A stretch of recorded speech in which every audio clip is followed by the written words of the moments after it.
do the slideshow. We'll start from the beginning.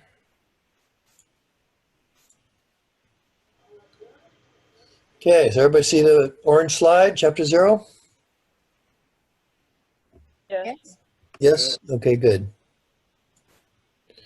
So I think this is the most important chapter that I have because I really want you to learn what it means to use your head. You know, it's our basic tool of survival, and hardly anybody ever talks about it. And there's cultural reasons for that, I think, and it's unfortunate.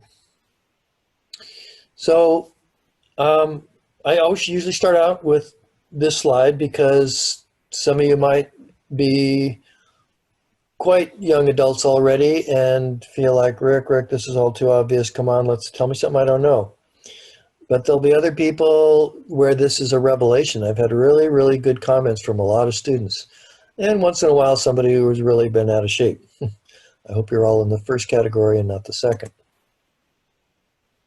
My goal here is to empower you. So I want you to learn to trust in your powers of thinking. That's my goal from chapter 0. And to trust in the force, Luke, trust in your innate powers of your ability to think and why you have the ability to think. I want to help arm you against those who try to command your obedience through fear, tribalism, and disrespecting your own mind's ability to see and to think, and defend your conclusions with fair evidence. You'll have a better life if you learn to do that. Okay, so that's just a preamble. So here we go. The nature of clear thinking.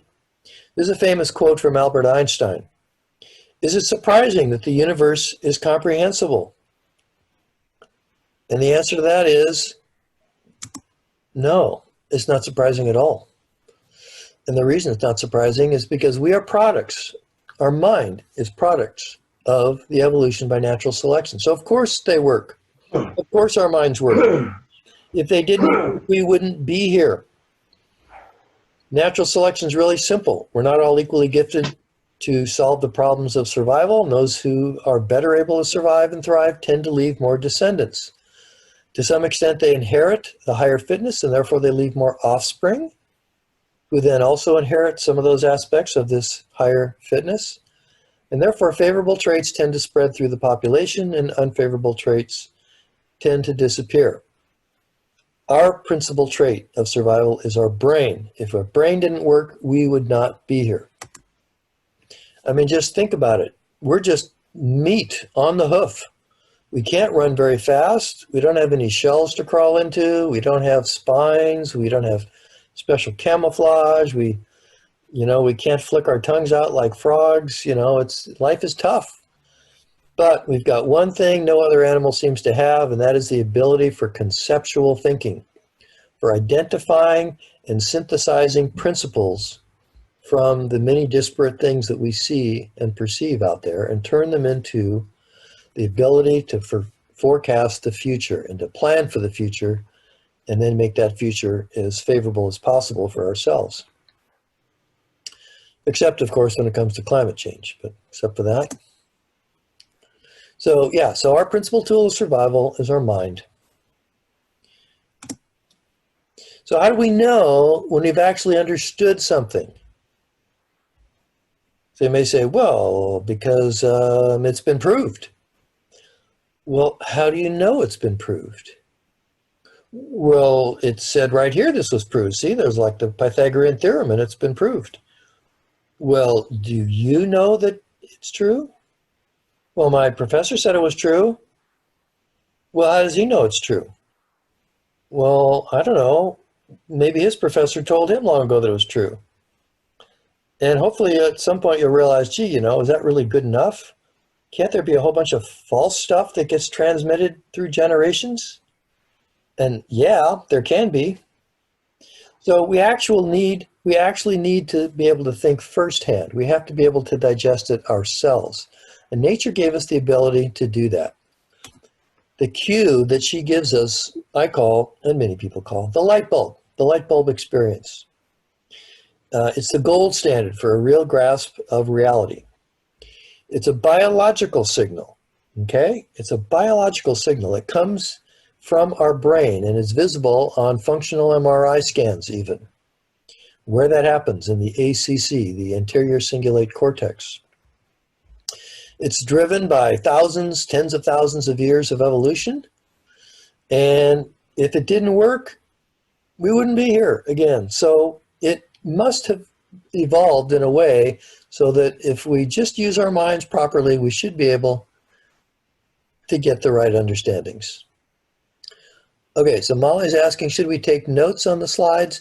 No, I don't think you need to take notes. You're going to get this recording. You can listen to this recording as many times as you want. You can look at the PowerPoints as many times as you want. I would not bother to take notes. Don't take notes. Okay, so when does the light bulb go on? The light bulb goes on when new understanding that is before you, when a new fact, a new proposed fact is before you, and it is able to be integrated into previous understandings in a non-contradictory way. So you have this body of non-contradictory, it has to be non-contradictory, knowledge that has already been assembled, hopefully, carefully by you in your mind. And now you've got this new fact that is in front of you, and you're trying to digest it, and you're doing the practiced sort of mental gymnastics we'll talk a little bit more about to decide, is this true? So you're telling me X. Is X really true? And you're going inwards and you're thinking, gee, is this true compared to what I understand? Now, if you've been very careful and fastidious in the assembly of the knowledge in your mind, then you'll get a nice clear light bulb, or you'll get a nice clear opposite sensation, which I call a clashing sensation that says, no, this doesn't, this does not fit. To the extent, though, that you don't have a well-assembled, pre-existing in your mind by careful assembly, non-contradictory collection of information, you won't get that clarity. If in fact all you have is a bunch of factoids that have been poured into your head by teachers who actually don't know what they're teaching, and they just memorize some factoids, and in fact maybe they even glare at you when you ask a question because they don't want to be embarrassed by confessing that, you know what, I don't know why that's true. Somebody told me it was true, so I'm just going to accept it as true. They can't even bring themselves to say that. Every time I ask my students, and I'll spare this from you, but every time I ask a classroom full of students, has anybody had teachers who do that to them? Always I get hands that go up, okay? People have had teachers where, you know, they've kind of knocked the curiosity right out of them, you know, by convincing them when they're so young that they don't know any better, that somehow being curious is a bad thing. You know, it makes grown-ups mad at you. But you won't see that around me, okay? You can ask me anything you want. If I don't know the answer, I'll just tell you I don't know, okay? I already have great faith in my ability great faith in my curiosity, my native curiosity. And so if I don't know the answer, I don't take it as a failing. I don't take it as a black mark against me. I'll say, gee, you know, I haven't learned that. I haven't looked into that. I don't know. That's a good question. That's interesting. Maybe I'll assign it to you. I'll give you extra credit if you come up with an answer. And then we'll both be a little bit smarter. Okay, so the capacity for us to do this is called the capacity of reason. It's the art of identifying truths and integrating them into a non-contradictory way that goes with the rest of our knowledge base. So our brain evolved this capacity in the forward part of our gray matter, the forebrain, the cortex, the neocortex. Now, some of you may have had psychology classes and heard great talks and so forth and say, but Rick, we have all kinds of cognitive biases and there's all these pitfalls and our memories get rewritten each time we remember, and it's, you know, they've just shown all these, and my answer to that is yes, those biases and pitfalls are indeed out there. So I'm not going to disagree with you on that. But if you know about them, you're already a giant step closer to correcting for them. If you know they can be out there, you can take greater care. If you're worried about the memory of something, well, you know, try and make a recording while it's happening if you know it's important. You there's ways, and you can just put a larger error bar, as we say, on the conclusions that you get. If you know that your memory of something, or your conclusion, the glow of your light bulb is a little dimmer than maybe it could have been. Okay, that's another important thing. You want to be careful about assembling a weight of evidence for something. Rarely are you going to be able to put something into a complete binary category. Yes, this is absolutely for sure, no doubt about it. Nobody will ever prove this wrong. Versus, no, this is absolutely wrong. There's no way this could ever be true. Usually, there's levels of gray in between, and as we assemble greater knowledge, we can put them closer to black or white, but often we don't ever quite get there. So why do I say our brains really work? Well, look at this. Look at the progress of science and technology. I mean, how could people make an iPhone if their brains didn't work, okay? If we didn't actually understand stuff as complicated as quantum field theory, which, yes, is needed to properly design an iPhone. If we didn't understand general relativity or modern theory of gravity with warp space-time, and yes, you do need that in order for your GPS to work, okay? Obviously, we're capable of understanding pretty complex things. Here's the thing, though. It all requires energy, and therefore it requires caring. Without caring, you're not going to learn. And the reason is because caring is mental effort, and because it is mental effort, it is energy, and that means, plain old raw calories, energy. Your brain is only 2% of your mass, but it uses 20% of your total food chemical energy. And for most of our existence as a species, getting chemical energy was not so easy. We had to outcompete other animals to climb to the top of that tree because all the low-hanging fruit had already been eaten. And we had to risk life and limb falling out of that tree and breaking our neck. Or we had to run something down and throw a spear at it, okay? So getting food energy was not so easy. It's not like going down to Trader Joe's and, spending a tiny bit of your savings and, buying enough food for a week like we can do today. So we evolved these characteristics of the way we operate that obey this fact that we are optimal foragers. We are parsimonious. We try to be frugal in how we spend our energy. So that has to do with our reward structure, okay?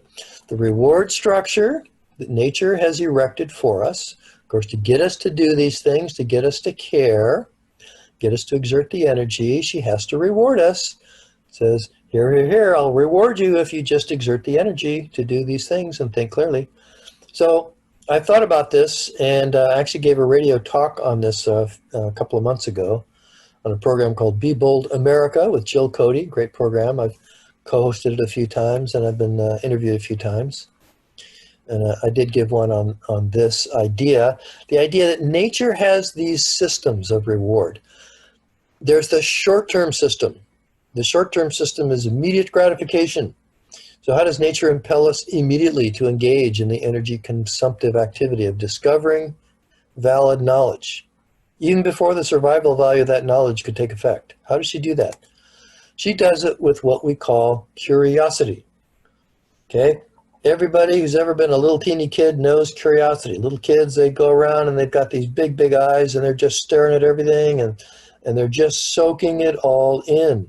And their brains are growing even by the second with all of that curiosity. Okay, they want to know what's out there. Why is this person doing that? What is this? What is that? What's the name for this? They're incessantly curious. That's what we love about little kids. It's sad that too many of us, I think, lose that as we grow up, or have it discouraged out of us by poor teaching. Okay, so that's the short-term motivation. What about the medium-term motivation? The medium-term motivation is what we've already talked about. It's the inherently pleasurable experience of the light bulb. Okay, that is an experience of your own personal power, your personal power to understand the world around you. It feels good. to feel like, yeah, I can actually understand stuff. Your feeling of self-confidence grows up. The level of your ambition goes up a little teeny bit more. The level of the friends that you want to attract around you goes up. You want to be around smarter people. You want to be around people who are better than you even in important ways so that you can learn from them. Because now you have confidence, you're beginning to get confidence from this medium-term reward that you actually can succeed. And then the long-term reward is the actual, you know what, I didn't put that in here, did I? How did I not put in the long-term reward? Well, I guess I did in just this one sentence, but the long-term reward is successful coping, okay? So actually using that knowledge in becoming not just a happier person, but a more efficacious person, a more successful person, you know, with longer life and better odds of winning that special mate that's going to carry on your genes and so forth, okay? That's the long-term reward. But that might take a while, okay, before it really plays out. So nature's got to reward you all along the way. Got to give you some little breadcrumbs to lead you on the path to a good life. So what's important in doing all of this is what I call the desire for clarity. I've never seen any person who has that more than Richard Feynman, who was a Nobel Prize winning physicist. He died unfortunately back in 1986 or 1988. But there's still plenty of YouTubes of him lecturing. He's probably widely acknowledged by most scientists, I think, is probably the greatest communicator of science, the greatest teacher, basically, that we have had. And so I'd highly recommend any of his lectures. Boy, he's got a whole series on, why can't I remember the name? Lectures on Physics. I think it's just called Lectures on Physics. So he was a professor at Caltech for many years, and his lectures on physics are really, really great. He had that, okay? He had that right from the get-go. He talks about his life and how from the moment he came out of the womb, it was like, I had this burning desire to understand everything that is inside my eyesight. Everything. And so he's famous for, you know, the books that have been written about him and that he's helped write, for, you know, cracking safes and for all the shenanigans and hijinks that he did when he was part of the Manhattan Project, where they were designing the first atomic bomb. The desire for clarity, and I know what that feels like because I have it too. I have this desire for clarity, and if I don't have clarity, I know it. And I put, you know, if I can't get the clarity, and I might have to leave it go. I might not be able to get that itch scratched immediately, but it'll be an itch that's still waiting to get scratched. I've got to get clarity before I can really breathe and say, okay, good, I've got that figured out. Somehow, when I was born, I just got the idea that, you know what, kid, you're on your own. You're on your own, kid, in this world. So it's like, if I don't figure it out, it ain't going to get figured out, and I'm going to be in worse shape for it. So anyway, we don't have to get into my psychology too much. But I do want to say, yeah, so for me, and maybe for some of you, it's really the touchstone for any rewarding human relationship. If I'm with a person and they don't have this fundamental, this deep desire for clarity, I know the relationship's going to have major limitations. I know this person's not going to be a soulmate. They're not going to be, you know, they're not going to be up at that uppermost echelon of relationships. So if you meet such a person, I say to you, treasure him, treasure her. They're rare and they're uniquely enjoyable people, and you want to count them as friends. So this may sound kind of obvious, even banal, but it's really not, okay? There's too many people who do not have a consistent desire for clarity. Often they feel fear at what that clarity might confront them with. If you haven't already cultivated this mental state, then making a sincere commitment to clarity can feel very frightening. So to paraphrase that, maybe overemphasize a little, Yikes, you're wanting me to commit ahead of time to opening that Pandora's box called truth without first knowing what's in it? Suppose what's in there forces me to confront aspects of myself or my life or my belief systems that I fear to examine. I can't take that kind of risk. That can be the feeling if you haven't had a consistent policy of wanting to really know what the truth really is. But you can reframe it. Because it's also kind of like jumping in a cold mountain lake, which, is bracing and maybe a little shocking. But after you're in for just a little bit, it actually feels pretty delicious. So soon you're excited and you're experiencing life with much more energy and self-confidence. Genuine self-respect isn't based on never being wrong. It's instead on what you do when you discover you're wrong. Embrace the mystery. Don't base your self-respect on never being wrong. Don't self-identify with ideas outside of yourself that you don't have and can't have perfect confidence that they're true. Okay, because then it gets very difficult to let go of them when the evidence comes along that, wow, this may not be right. Try and keep an asterisk next to all the things that you think are correct. That's another way of saying keep an open mind. When somebody has something to say on that subject, the first thing you should do is listen. Listen with your whole mind and your whole heart.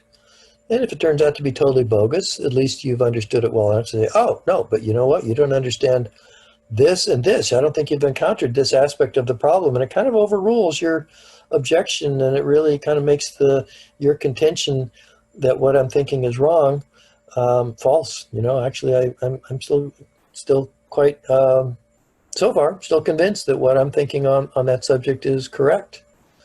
And then maybe the person you're talking to will have the desire for clarity enough to say, you know what? Gee, I didn't know that. Gee, you're really making me think here, Rick. Whoa. Gee, you know what? I may have had that wrong. Gee, I might have to go back and think about this a little more. Oh, well, thanks. I wasn't sure of that. It can be actually fun.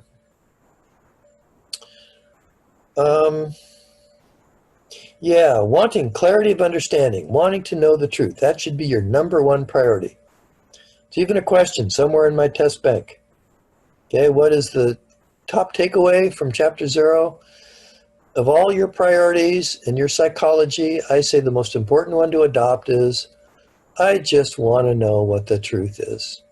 Doesn't mean that you're going to be able to get there. Doesn't mean that it's easy to find the truth. Mostly it's not. But if you have that as a genuine, sincere desire, it kind of keeps you from over self-identifying with ideas that actually don't pass muster. So how do you actually do this? How do you really grasp understanding? So I've thought about that, and the best way I can describe it is it's kind of like juggling.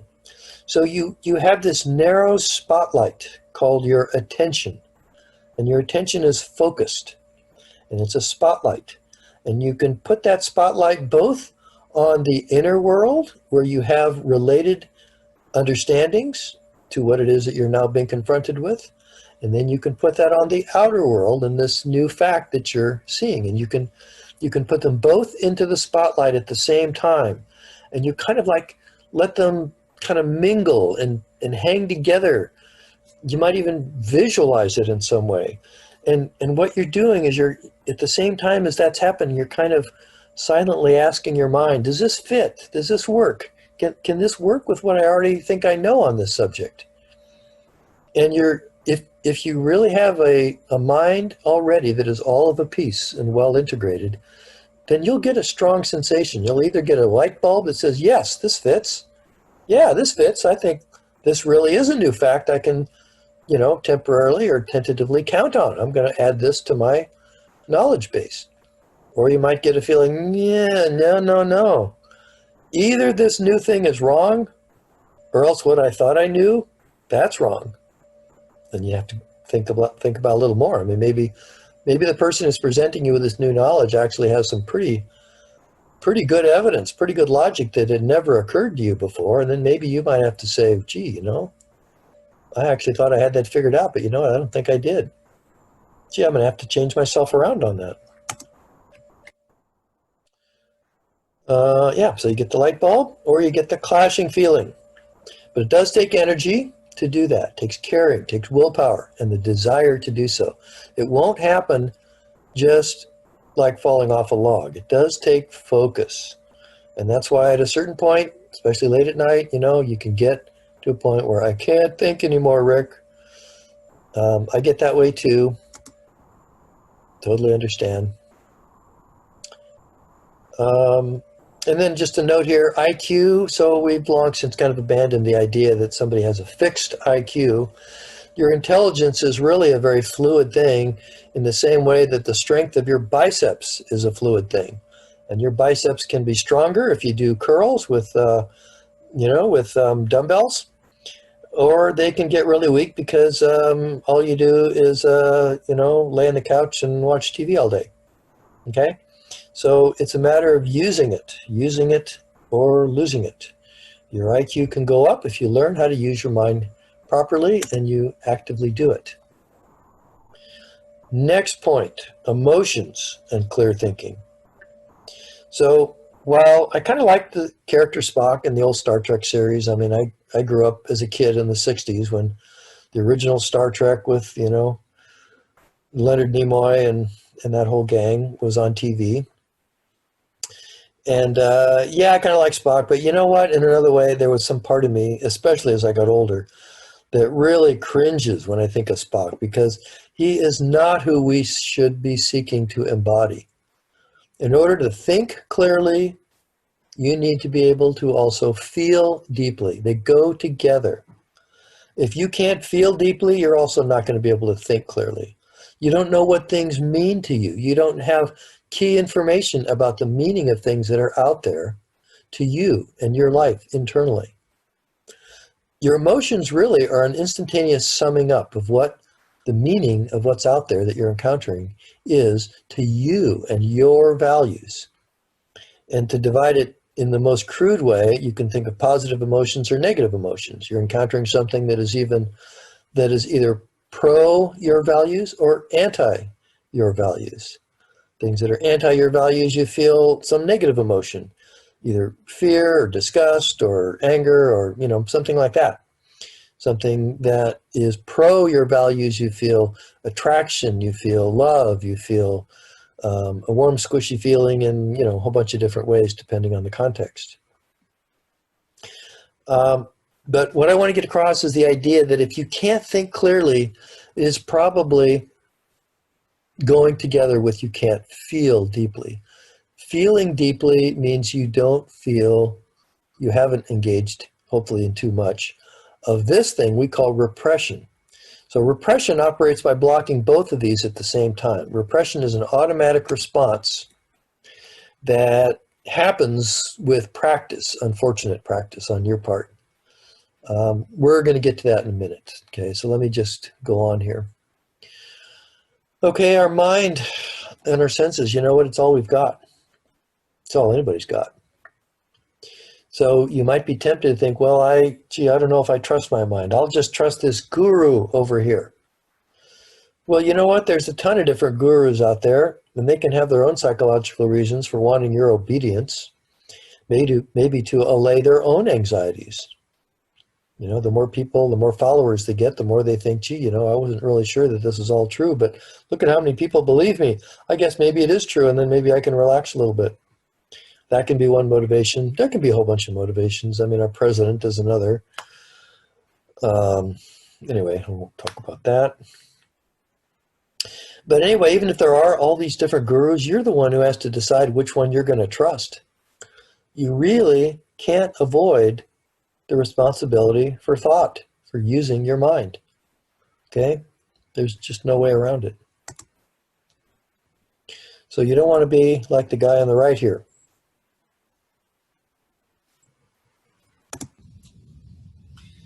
And gurus, if they really value you and they really want to encourage your healthy growth, then they will encourage the healthy use of your mind.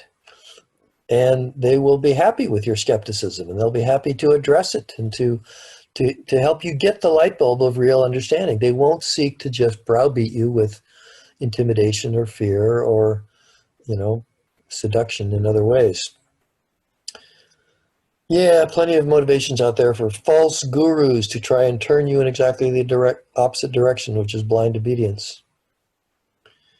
And it's resulted in a lot of tragedy over the many centuries that we have been around. So the authoritarian mindset, this is not what we want. I hope you don't come to think of me as an authoritarian. Think of me as somebody who has knowledge that probably some of you don't have yet, certainly in astronomy, and that I can be a resource, but I could be wrong on stuff too. And, I'm certainly not infallible. I can guarantee you that. I've certainly made my share of mistakes.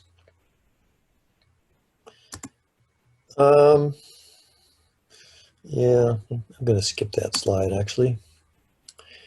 So realize the sensitivity of my task as we talk about science, okay? It's unfortunate that in today's world, it seems that higher education, which in my youth was a place where academic freedom meant the willingness to challenge what you thought was true with evidence and reason and let evidence lead the verdict. And you were growing in not just, job skills, but you're growing in deep ways, a truly liberal arts education. In fact, when I was your age, the University of California offered a free education. You could go to UC for free. Actually, that's not quite true. That ended quite a little bit before I got to college, so I had to pay for college, but I didn't have to pay as much as you guys are, so it was doable. Yeah, so what I was going to say was, unfortunately, it seems that teaching has degenerated in too many cases into mere memorization of factoids. That is not learning. Learning is not memorizing factoids. Learning is getting the light bulb. Learning how to use your mind so that you can actually go out and then get new knowledge on your own.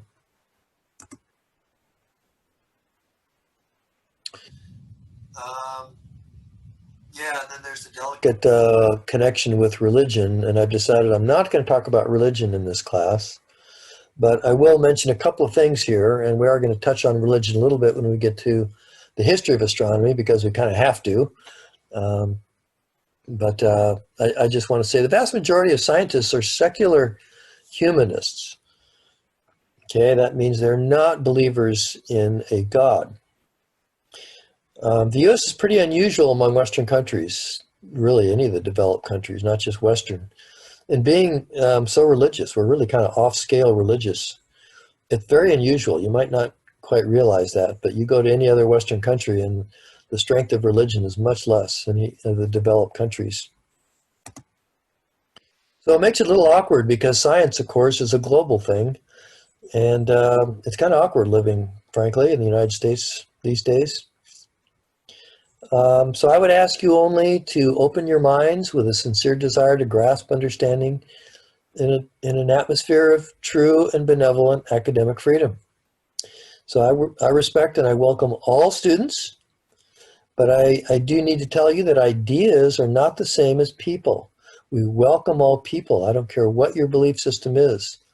But not all ideas are equally beneficial to human ethics, to human values, genuine human well-being.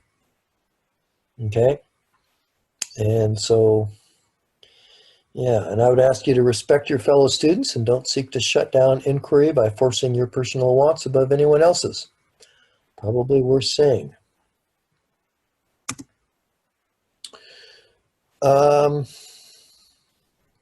Yeah, sharp feeling of dissonance. Okay, I talked about that as the clashing feeling earlier. So we kind of covered that. So I want to distinguish the light bulb from a different feeling, which also feels sort of good, but in a very different way. Confirmation bias. So if you go into a situation of new learning and you find a bit of fear, you're feeling some anxiety, some fear as this new knowledge is being laid out to you. And then you find that the new knowledge or the new ideas, whether they're knowledge or not, actually is in confirmation of your pre-existing ideas. Then you may feel a certain thing we'll just call relief. Okay, so you felt fear and then you felt relief. That is a signal that what you're really seeing is confirmation bias in action. You're getting your biases confirmed by whatever is out there. And the fear comes out of, well, maybe they're not going to confirm what I want. Really, a very healthy place to be instead is just out and out curiosity. Oh, wow, this person, this book, this thing has something new to say about something I'm really interested in. Like for me right now, I'm really interested in understanding the nature of free will. Do we even have free will? Something I never really asked until relatively recently. It's kind of a pretty darn important question. There are actually a lot of scientists who believe we don't. But I know that I really, really want to understand that. So I don't approach it. I just notice internally. I monitor my internal feelings as maybe I see a YouTube that I want to, oh, wow. There's a YouTube on free will. Looks like it's from some pretty good people. I want to listen to this. And I actually feel curiosity. I want to listen. Rather than feeling, oh, I don't know if I want to listen to this. What if they're going to throw cold water on my, my prejudices, my bias, my belief systems, whatever. Yeah, that's a sign. That's not a good sign. So one way to put the things I'm trying to get across is there's only one reality. Often at this point, students will come in and say, wait a minute, Rick, everybody has their own reality. Well, that's not a good use of the word reality. And in fact, certain teachers or certain gurus out there who use terms like that, I get a little annoyed with, I have to tell you. And we'll see why in a minute. But first of all, there's this great quote from the author of Blade Runner. Reality is that which, when you stop believing in it, doesn't go away. I love that quote. Yeah, because you know what? If there was more than one reality, what is that saying? It's saying that contradictions exist. It means that there are things out there that are absolutely going to be forbidden from you from ever understanding. And that's a way of saying your brain doesn't work. Whereas history shows that when we're confronted by things that are actually pretty puzzling, if we just keep at it, if we just keep working on it, that understanding will come. Now, some of you might be thinking, but Rick, what about quantum mechanics? We still don't really understand quantum mechanics. In fact, even the great Richard Feynman, whom you admire so much, he once said, if you think you understand quantum mechanics, you don't understand quantum mechanics. Another great Richard Feynman quote.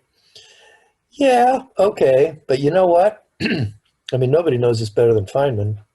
We understand the mathematics and we understand the rules of quantum mechanics extremely well.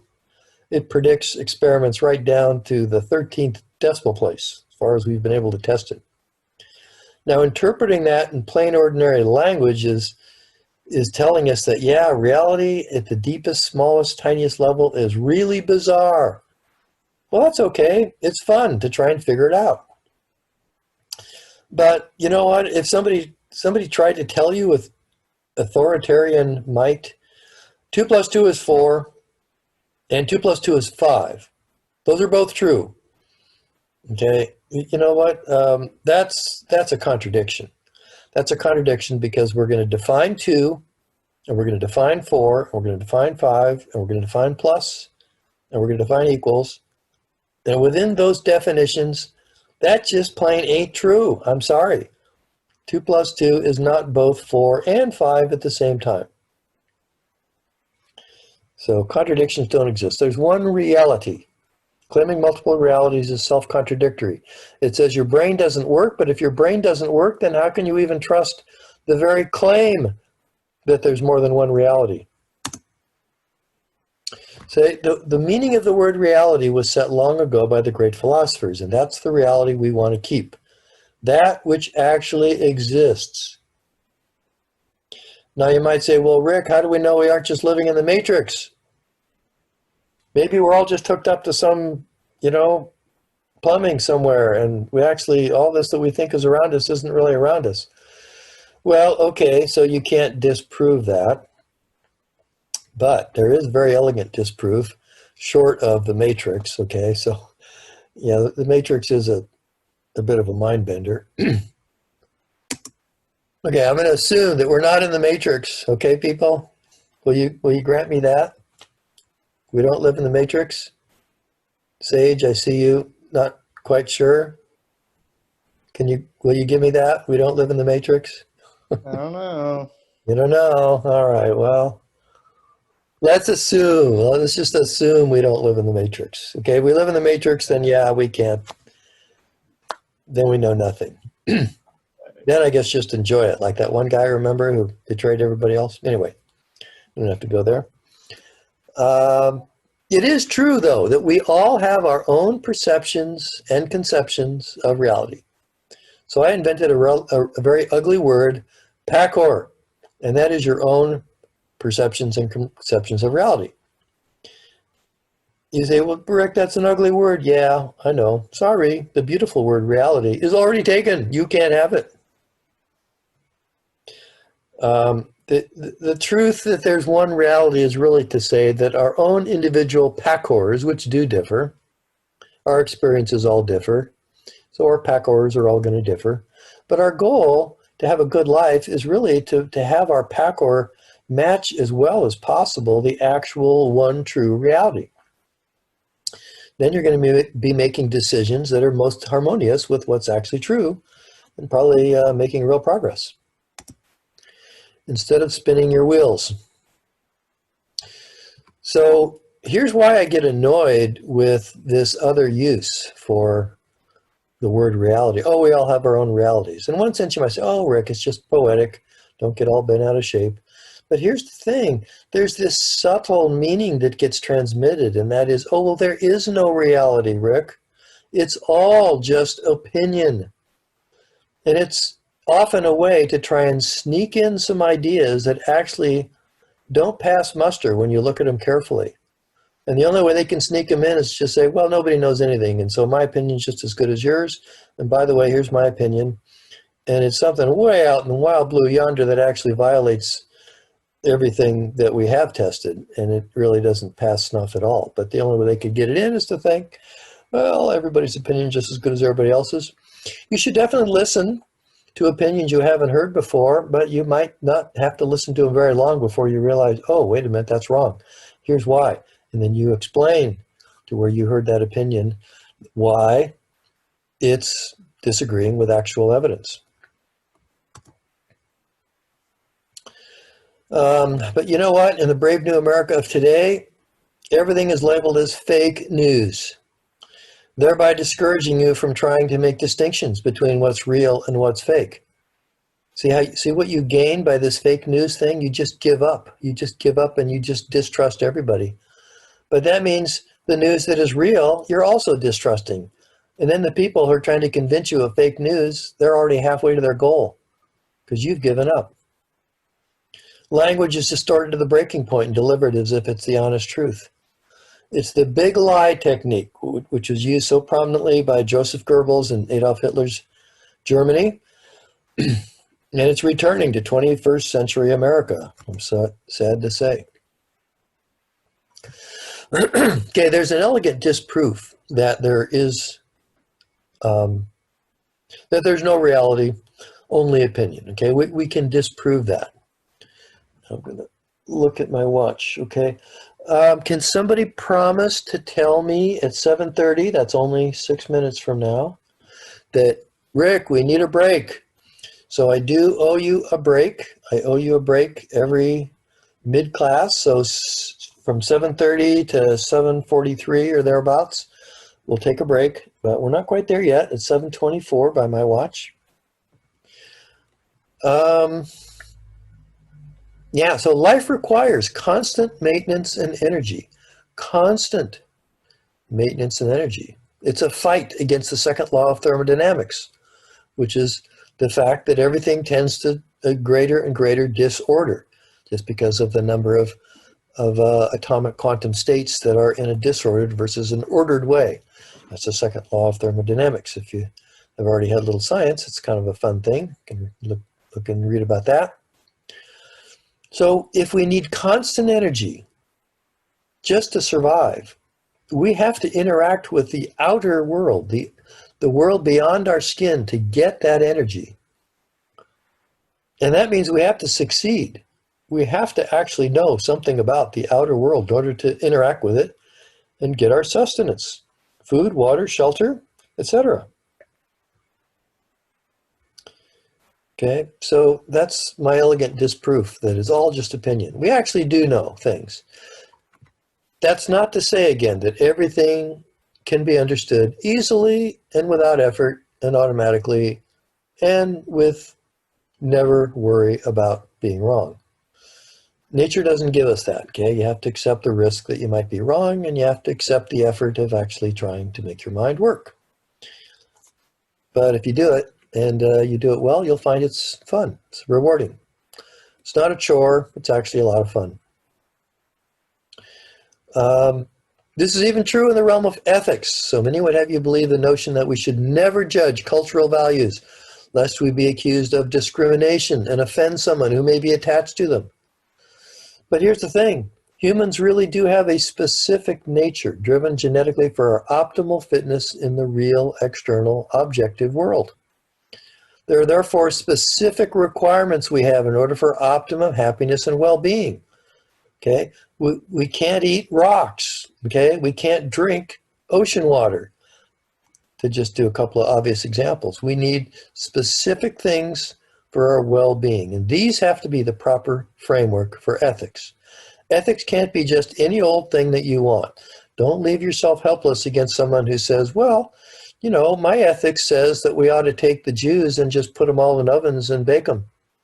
You know, my ethics says that we all just ought to, you know, we ought to just shoot all black people. Okay? No. Don't leave yourself at the helpless mercy of saying, well, gee, I don't really think so, but you know what?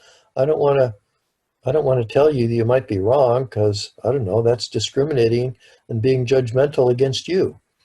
You know what? Sometimes it's time to be judgmental and discriminating in the proper sense of the word.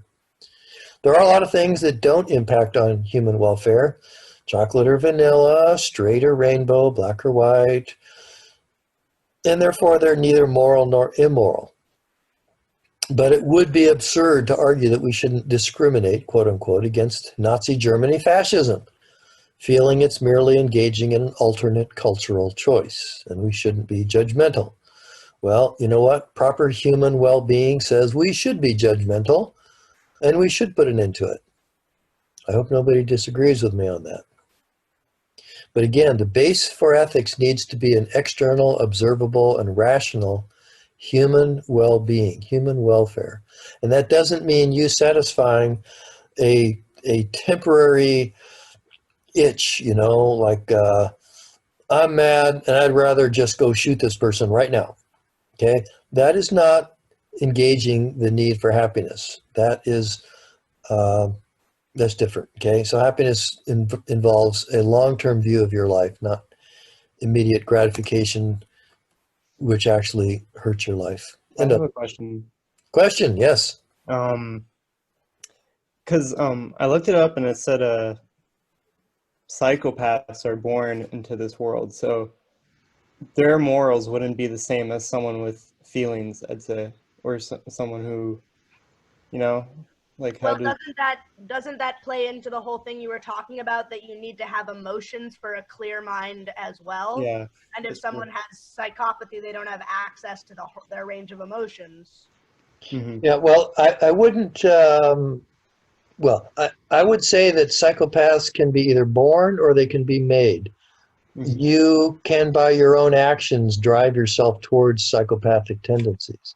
If you violate your own honorable needs enough, you can turn yourself against yourself and turn psychopathic. How can I pause the recording? Pause recording.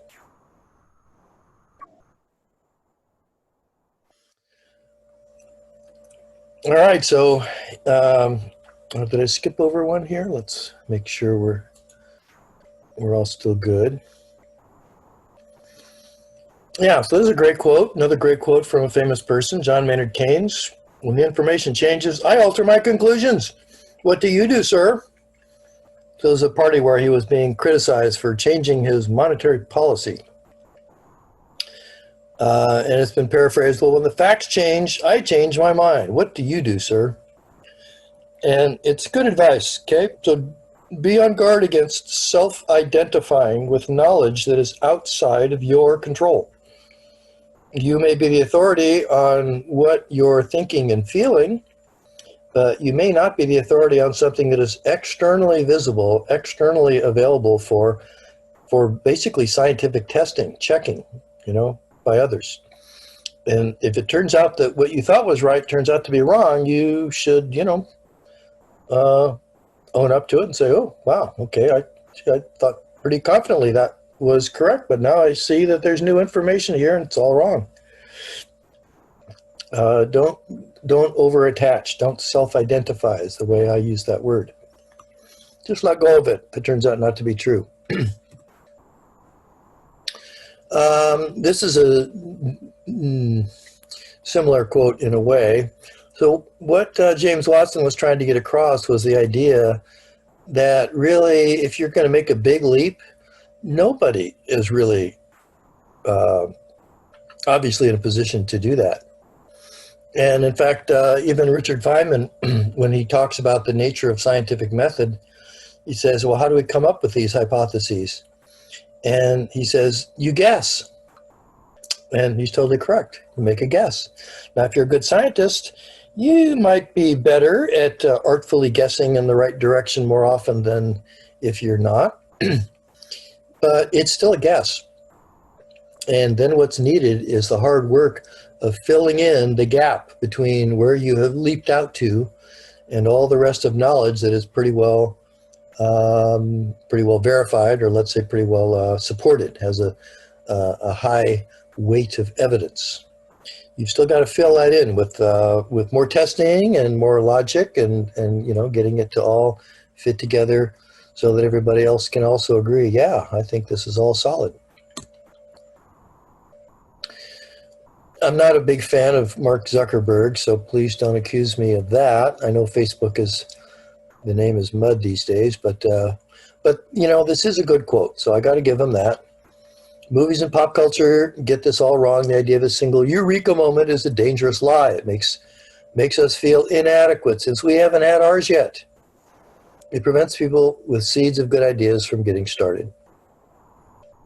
The Lizard Man. I didn't say that, okay? This is going to end up on YouTube. I just want to know that wasn't me who said the Lizard Man. I should probably not look at the chat here, or at least not say what I'm seeing if it's going to be a little over the top. Okay. So you might think, well, Rick, I'm an independent human being. I have the right to believe exactly what I want.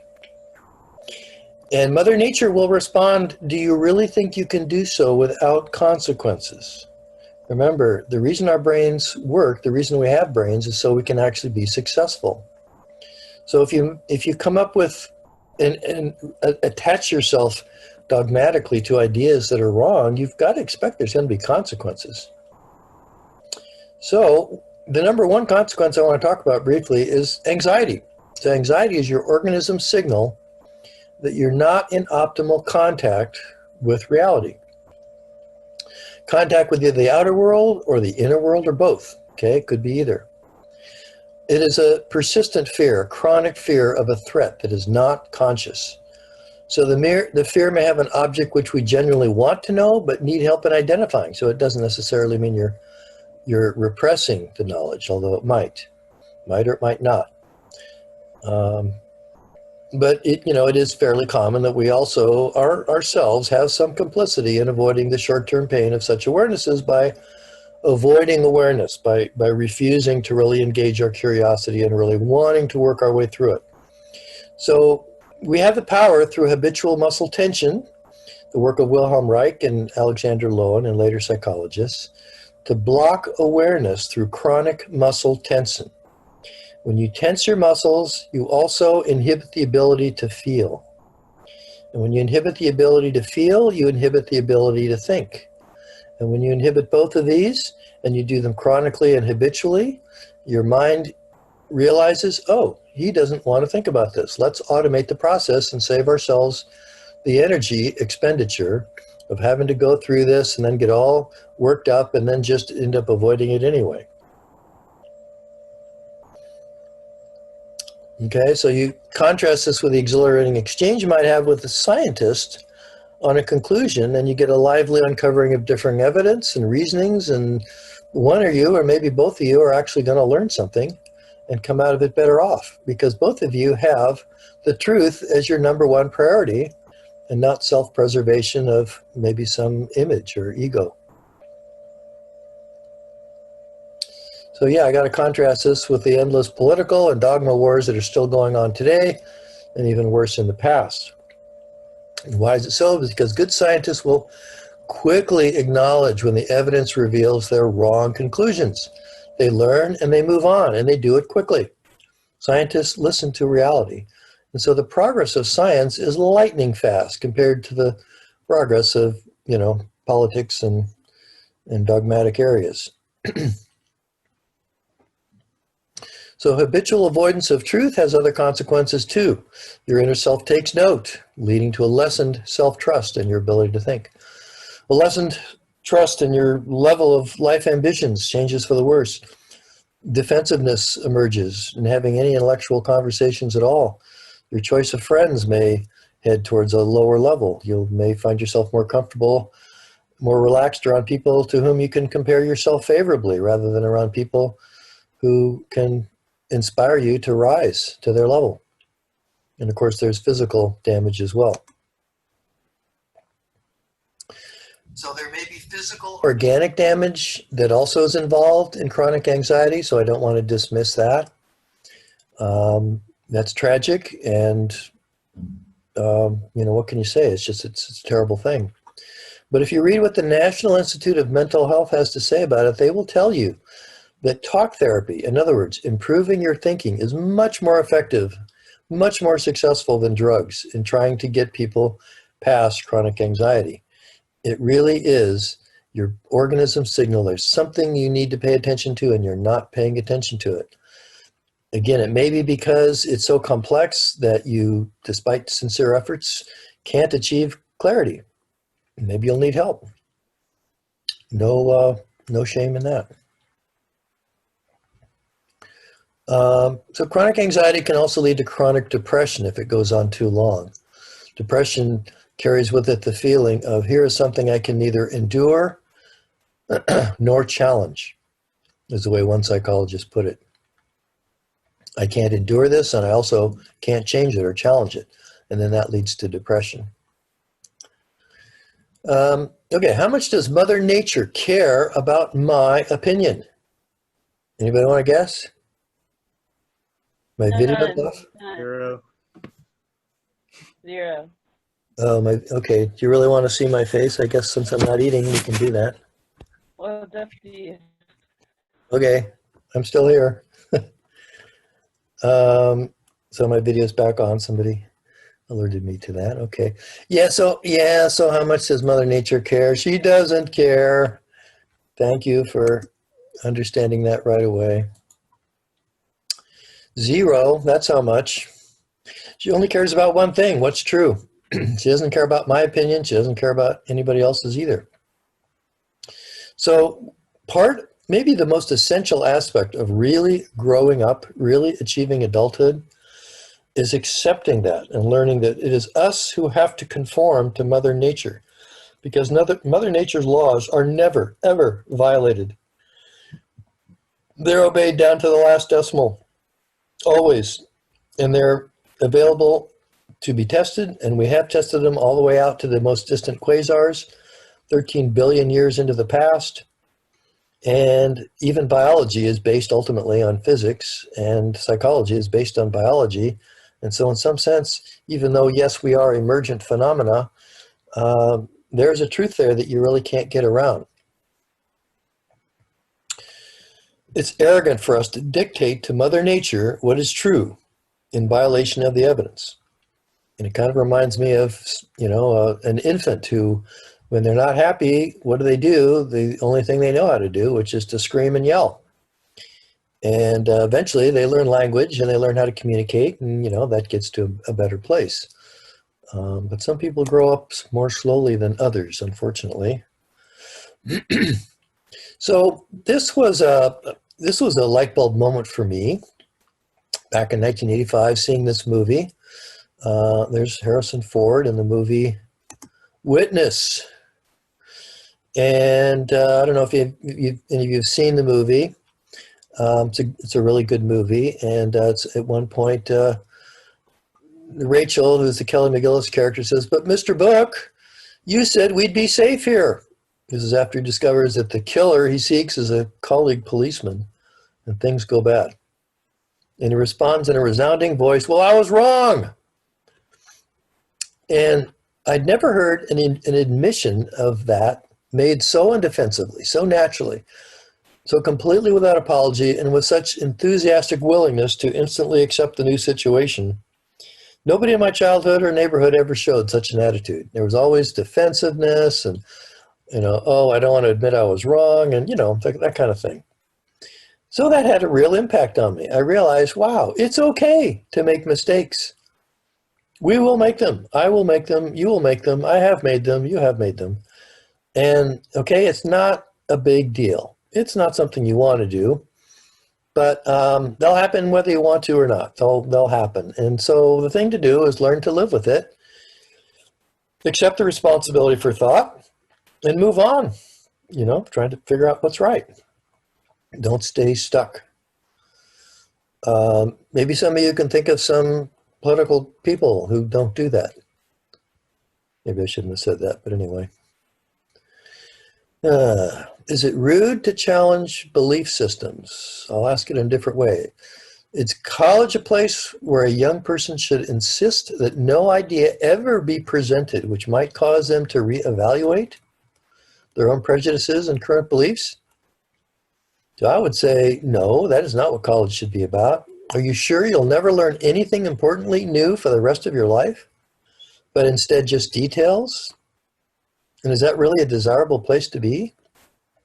It should be a fun place to have things challenged. Mother Nature challenges your beliefs at every moment. Disbelieve in the law of gravity and try to float off a tall building. Nature will be very rude to you. So align yourself with what's true.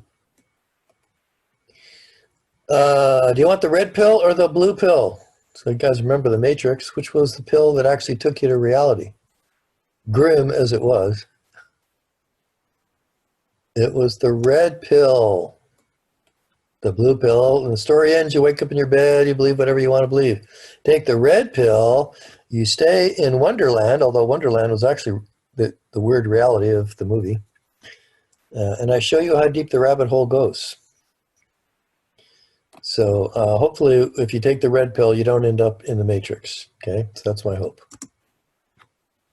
Okay, what about pseudoscience? So when certain people use the trappings and jargon of science to lend an aura of credibility and high-mindedness to an otherwise bogus body of thought, we call this a pseudoscience. So there's a whole bunch of them. This is from Carl Sagan, another one of the great communicators of science. Pseudoscience differs from erroneous science. Science thrives on errors, cutting them away one by one. False conclusions are drawn all the time, but they're drawn tentatively. Hypotheses are framed so they're capable of being disproved if they turn out to be wrong. A succession of alternative hypotheses is confronted by experiment and observation. Science gropes and staggers towards improved understanding. I wouldn't say it staggers. I would say it it walks at a measured pace towards improved understanding for the most part. Staggering sounds a little negative to me, but anyway. Proprietary feelings are, of course, offended when a scientific hypothesis is disproved, but such disproofs are recognized as central to the scientific enterprise. Pseudoscience is just the opposite. Hypotheses are often framed precisely so they are invulnerable to any experiment that offers the prospect of disproof. So even in principle, they cannot be invalidated. Practitioners are defensive and wary. Skeptical scrutiny is opposed. When the pseudoscientific hypothesis fails to catch fire with scientists, conspiracies to suppress it are deduced. This is from a great book by Carl Sagan called The Demon-Haunted World. So we're going to look briefly at astrology, okay? And why are we going to do that? Well, because it's eminently testable. It's not a matter of belief. It's actually open to test. So in 2008, Harris poll found 31% of Americans believe in astrology. Another 18% are not sure. So that's almost half of America that gives some or a lot of credibility to astrology. I find that amazing in 21st century America. Here's the thing, belief has nothing to do with it. It's testable. It's testable because you begin with the birthplace and birth time of a person, and then you draw a horoscope according to their rules, and you predict their personality. And all those things are objectively measurable, and so you can find out whether it works or not. And indeed, it's been tested many times. If you come up with an idea and it is widespread in some sense, whether it seems reasonable or not, if it's widespread, you'll get somebody interested in testing it. So it has been tested and it's failed many times. We're going to look at just one test. It happened to be done by MacArthur Genius Award winner Sean Carlson back at UCLA in the 1980s, which I was actually at UCLA in the 1980s. That's where I got my PhD. I didn't know Carlson at the time, although I contacted him a little later and we had a few brief friendly hellos. But yeah, so here's the test he conducted. He got 28 astrologers, not one, but 28. And these were selected by their peers as the best astrologers in the business. And he got 116 real people. It'd be nice if we had 1,000 people, but 116 is still pretty good. For each client's chart, the astrologers were provided 3 anonymous personality profiles, one with the client and 2 others chosen at random. These personality profiles came from real people and were compiled using questionnaires known as the California Personality Inventory, the CPI. It's a widely used measure and scientifically accepted personality test. It measures all kinds of things like aggressiveness, dominance, femininity, etc., from a long series of multiple choice questions that the person themselves fills out. So what did they find? Well, again, so there was one that was valid and then there was 2 that were random. So the prediction by the scientists would be that, well, they should guess right no better than 1/3 of the time. The astrologers, you'd have thought, would have shown more confidence in themselves, but in fact they didn't. They only guaranteed that they would get at least 50% of their guesses correct.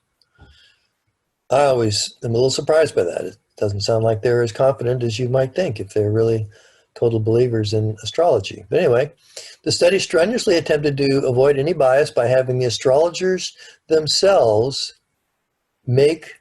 help him design the test so that everybody agreed, yes, this is a good test, and we're confident that we can do at least 50%. But in fact, what they found was no better than a random chance. In fact, it's worse than that because here's the graph.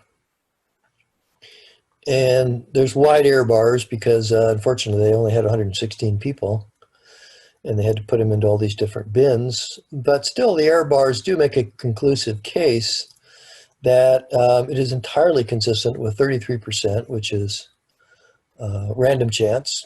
And none of them were better than 40-some%, even at the middle weight. But here's what's interesting. There's a negative slope to this line. That means the more confident the astrologers were that they had the right match, the less accurate they were. Okay? Higher weight means high confidence. And the higher the weight, all the way up here, weight equals 12. Weight equals 10, excuse me. That was the worst. So they failed the test. Okay, astrologers participated strongly in the design and the execution of the experiment, but note their reaction to the results. Astrologers' reactions so far have been pretty much what I expected, said Carlson to the Skeptical Inquirer. You can read the interview there. Astrologists whom I didn't test are saying that the test was not fair because I did not test them. Of course, if I had tested them and not tested the others, then the astrologers I actually tested would now be saying that the test was not fair because I didn't test them. So you kind of can't win. I attended a NCGR party. I was the only non-astrologer in the house. I was very disappointed in what it largely consisted of as personal attacks on him, on Sean Carlson. And the few substantive criticisms were attributable to ignorance of the experiment, of the CPI, and of basic scientific methodology. I'd have liked to have heard that some of the astrologers, at least some of them, would have said, wow, we really participated in the design of this experiment, and look, we totally failed. Is it possible that astrology actually isn't what we thought? Maybe the only reason we seem to do better when we cast horoscopes from people in front of us is all the information we get by just looking at a person. Okay, we are all geniuses at reading other people. We kind of have to be, okay? One of the prime things for carrying on your genes is locating friends and tribes and potential mates, okay? So you really have to control for that. That's why they designed the test the way they did. So nobody saw or looked at or knew anything except for the CPI about the people, okay? You couldn't look at somebody and get something from them and then have the person themselves say, yeah, that really does fit me. Wow, you really understand me. Because we all, if we're going to spend money and go to an astrologer, we probably do have that bias that we kind of really want it to work. We don't want to think that we just paid money for nothing. So the key takeaway point is there's no correlation, and therefore there is no evidence of any cause and effect. So one of the things you might be thinking is, well, wait a minute, Rick, how could you really say for sure that there isn't some subtle physics effect, some quantum field that we haven't discovered yet that connects the planets and connects people and the spiritual cosmic unconscious that maybe permeates everything that you just haven't discovered yet? And my answer to that would be, yeah, well, we can't disprove that there isn't, I can't tell you that, no, there's absolutely no cosmic unconscious. We can't tell you, we absolutely know every quantum field that ever could be. I cannot tell you that, that's true. But it's irrelevant. It's irrelevant because there is no correlation between the personalities and the astrological projections. And therefore, there's nothing that needs an explanation. If you did see a correlation, or in fact, even if you saw a strong anti-correlation, even an anti-correlation would be saying there is some connection there, just maybe they got it backwards. That would be really interesting. Then you'd have to come up with a mechanism. Then first thing you'd do is if you thought you saw that, you'd probably test it another 10 times because it's such an extraordinary thing. But if eventually you were convinced, yes, there's something real here, this is actually real, there really is a connection, this is not bogus, this is real, well, then you'd have to think for some amazing, subtle, undiscovered mechanisms by which the planets could affect personality. But if there's no correlation, then there's no evidence of any cause and effect, and so there's nothing to explain. There is nothing needing explanation. I hope you all understand that.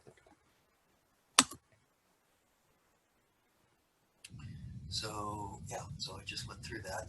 I did have a student once who brought that up, said, well, wait a minute, Rick, correlation is not necessarily causation.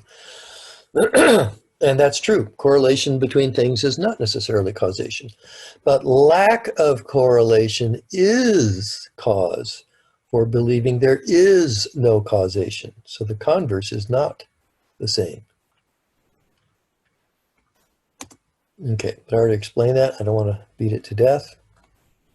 So if the mind works, there's only one reality, reality being that which actually exists. In other words, the natural. The idea of the paranormal provides no explanatory power, and postulating the paranormal demotivates looking for a non-contradictory natural explanation. History has shown the success of just keep doggedly working at something until you find a proper explanation. Now, I loved watching The X-Files as much as anybody. I thought it was a great show. But, you know, it was a show. It was a TV program. All right. And great quote from Galileo. I do not feel obliged to believe that the same God who has endowed us with sense, reason, and intellect has intended us to forego their use. Supernatural or paranormal is a claim that no explanation is ever possible for what you're trying to explain. And that's really, frankly, if you think about it, that's arrogant. For someone who is trying to be humble, like scientists, you know, we say, hey, we'll take whatever evidence we get. And Mother Nature says no, then you know what? Gee, I guess that's our beautiful theory, murdered by ugly facts, as one person once put it. But claiming and clinging to the supernatural is a statement that your brain doesn't work. But if your brain doesn't work, then you can't make any positive statements about anything, including the supernatural. It's self-contradictory to make any claim at all. So we made this point once before. Christopher Hitchens has said, what can be asserted without evidence can be rejected without evidence. Another good quote that I like. Great TED Talk on how a haunted house actually turned out to be a house with a carbon monoxide leak, which mimics the symptoms people ascribe to feeling haunted. But Rick, I believe that belief system X is completely true. So if you tell me that, I will take you at your word. No argument for me that that is your belief. You're a better expert than me on what you believe. But if you make a statement about external reality, accessible to all, then if you want to convince others that it's true, you're going to have to demonstrate it with actual external evidence. Open systems and closed systems. So a closed system is one in which we invent the primary building axioms and building blocks, the logic pieces of that system. We invent all of them. That is a closed system because we invent all of them. And within that, yes, we can do proofs. So I'm thinking of mathematics, branches of mathematics. However, there's a big proviso here. The very appreciation that you have proved something will always remain this fuzzy, squishy light bulb feeling that we talked about early on. I mean, I could show you what to me is the most convincing proof ever on some mathematical theorem, and you could look at it and say, I'm not getting any light bulb here, Rick. I could have 100 people look at it and say, I'm not getting any light bulb either. You'd want to know why. You know, I mean, if they're let's say as educated in the mathematics and so forth as the person who claims to get the light bulb, then it would be kind of strange. It tends not to really happen. But ultimately, I just want to get across the point that, you know, some people will put a little bit too much on the idea, well, it's been proved. But ultimately, there is this, what do we call it? This necessity for personal integrity. You have to have the sincere, honest, honorable desire inside yourself to really want to know what is the truth, that you're not just fooling yourself. To get a proof in something that you might kind of hope is not true, you definitely are going to need that. So reality is not a closed system. Reality is an open system. We don't define reality, we observe it. We wake up one day and we're 2 years old and we look around, we realize, wow, there's a world outside of, you know, me and mommy's breast, okay? So I guess, gee, I'm feeling a little bit of curiosity here. I kind of want to know what it's all about. And off we go into growing slowly into adulthood.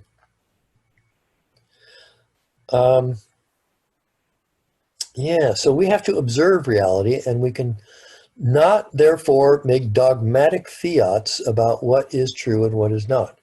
Proofs are usually not possible in physics. Disproofs are possible.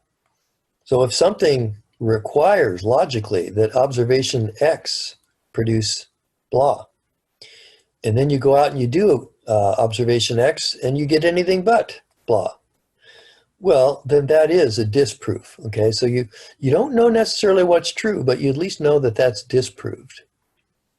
So science is pretty good at doing disproofs, but a final, irredeemable, nobody will ever do any better than this forever and ever proof. Yeah, scientists are usually pretty cautious about making statements like that. Technologies improve, and the depth and breadth of theories keeps improving, and who knows what artificial intelligence is going to come up with. And so people are usually, it's an open system. We have to be a little bit humble here, okay? Goedel's incompleteness theorems. I'm not sure I really want to pause on that here. It's kind of fun, but maybe I'll just at least state what it is. And it states that within a logical system, not all true statements are provable. Some philosophers are really, really upset about that and just can't quite wrap their acceptance around that. They are really bothered by that fact, but it is true. Not all things that are true are provable. And that's certainly true in physics. I can accept that pretty easily. Technology, for one thing, now that's a very different thing from Goedel's theorems, but still. There's this other thing, though, and that's what I just talked about, and that is proofs are always going to rely on this squishy thing called your experience of the light bulb, and that's a biological thing. Not everybody's brains are equally built perfectly, and cosmic rays are coming in all the time, and weird stuff going on. It's an organic thing that has to have its atoms replaced all the time, and you know how biology works. It's a messy thing. So it's always good to just measure the weight of evidence and have confidence in something, but it's usually not good to ratchet it up to 100.00%. Okay, this is all old stuff. I think I'm going to skip through here. There is an unfortunate tendency, I think, from some philosophers. They want to either put everything into we know everything with certainty and with minimal effort, or they want to put it into another category. We know nothing. The mind is just a tool of self-deception. But both of these are wrong, okay? The truth is somewhere in between. And it requires effort, and you can still make mistakes. And accepting that is just kind of, part of growing up. Logical fallacies. A logical fallacy is a pattern of reasoning that is consistently wrong due to a flaw in the internal logical structure of the argument. So here's a few. We're not going to go through all of them, but let's pick a good one here. I like this last one. Gas prices are cheap. As a percentage of the national debt, gas prices are far cheaper now than they were 50 years ago.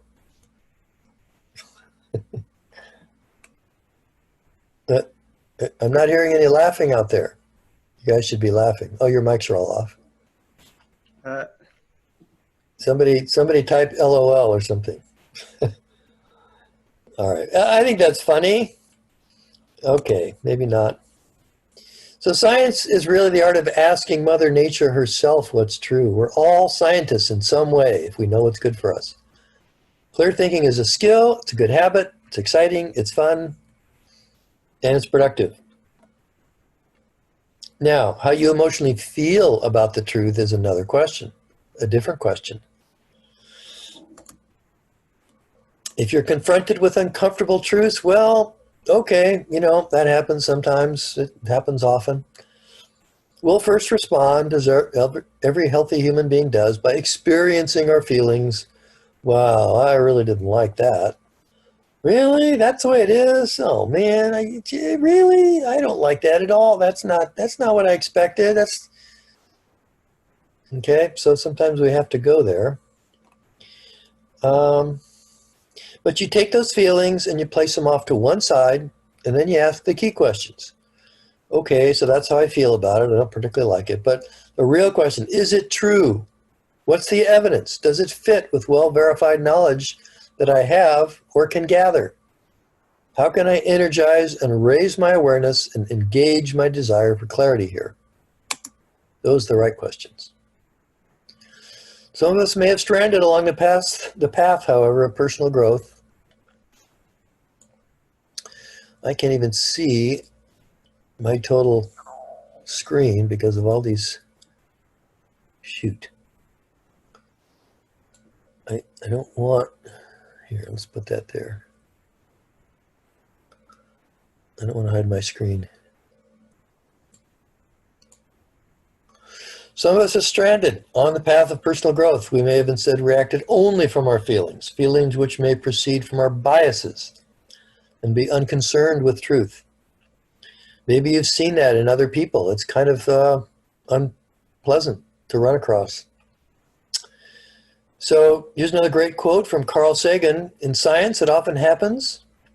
You know, that's a really good argument. My position's mistaken. And then they would actually change their minds, and you'd never hear that old view from them again. They really do it. It doesn't happen maybe as often as it should because scientists are human and change is sometimes painful, but it happens every day. I cannot recall, however, the last time something like that happened in politics or in religion. And I have to agree with Carl Sagan on that. I give lectures, and on almost every subject I'm often asked, do you believe in UFOs? I'm always struck with how the question's phrased, the suggestion that it's a matter of belief and not evidence. I'm almost never asked, how good is the evidence that UFOs are alien spaceships? And then from Richard Feynman. For a successful technology, reality must take precedence over PR because nature cannot be fooled. The wisdom of non-attachment. Okay, so some people might think that scientists are just a bunch of, wet blankets. They just throw cold water and everything, and they turn everything into Spock. And no, again, Spock is not my hero. The wisdom of non-attachment has been discovered by ancient and modern people living in the Taoist and the Zen tradition. Okay, inner peace comes from non-attachment. Non-attachment does not mean indifference. It means focused awareness with deliberate deflection of critical self-judgment and egotism. Okay? You are focused only on the awareness itself and not on judging yourself or judging somebody else or your ego. It's a great place to be. It's okay to acknowledge, I don't know. Be clear on what you know, what you don't know, and what's still not understood. Being able to firmly put an idea into the category, gee, I need more thought. I need more investigation to make a judgment on this one. Perfectly good. Being awake and aware is a good thing. This is another good place for a good laugh. What about these people here who grabbed one of the phone numbers? I guess they can't distinguish between a scientific study and a kidney harvesting scam. Every time I see this cartoon, I think of this X-Files episode that was about that. Ugh. Anyway, so this is a good place to be.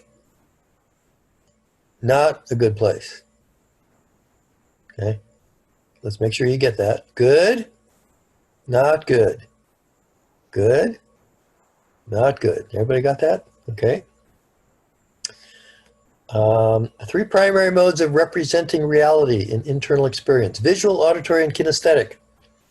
So here's something else that bothers me a little bit, and that is the tendency, unfortunately, that has crept into education to try and convince people that they have only one mode that they are good at, and that is up to the job of teachers to bend their teaching to agree with your one mode.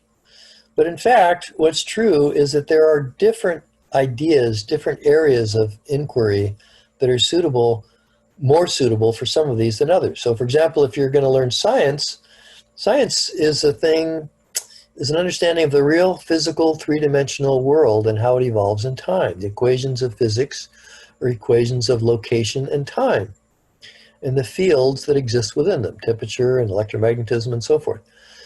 It's naturally going to be best understood by using pictures.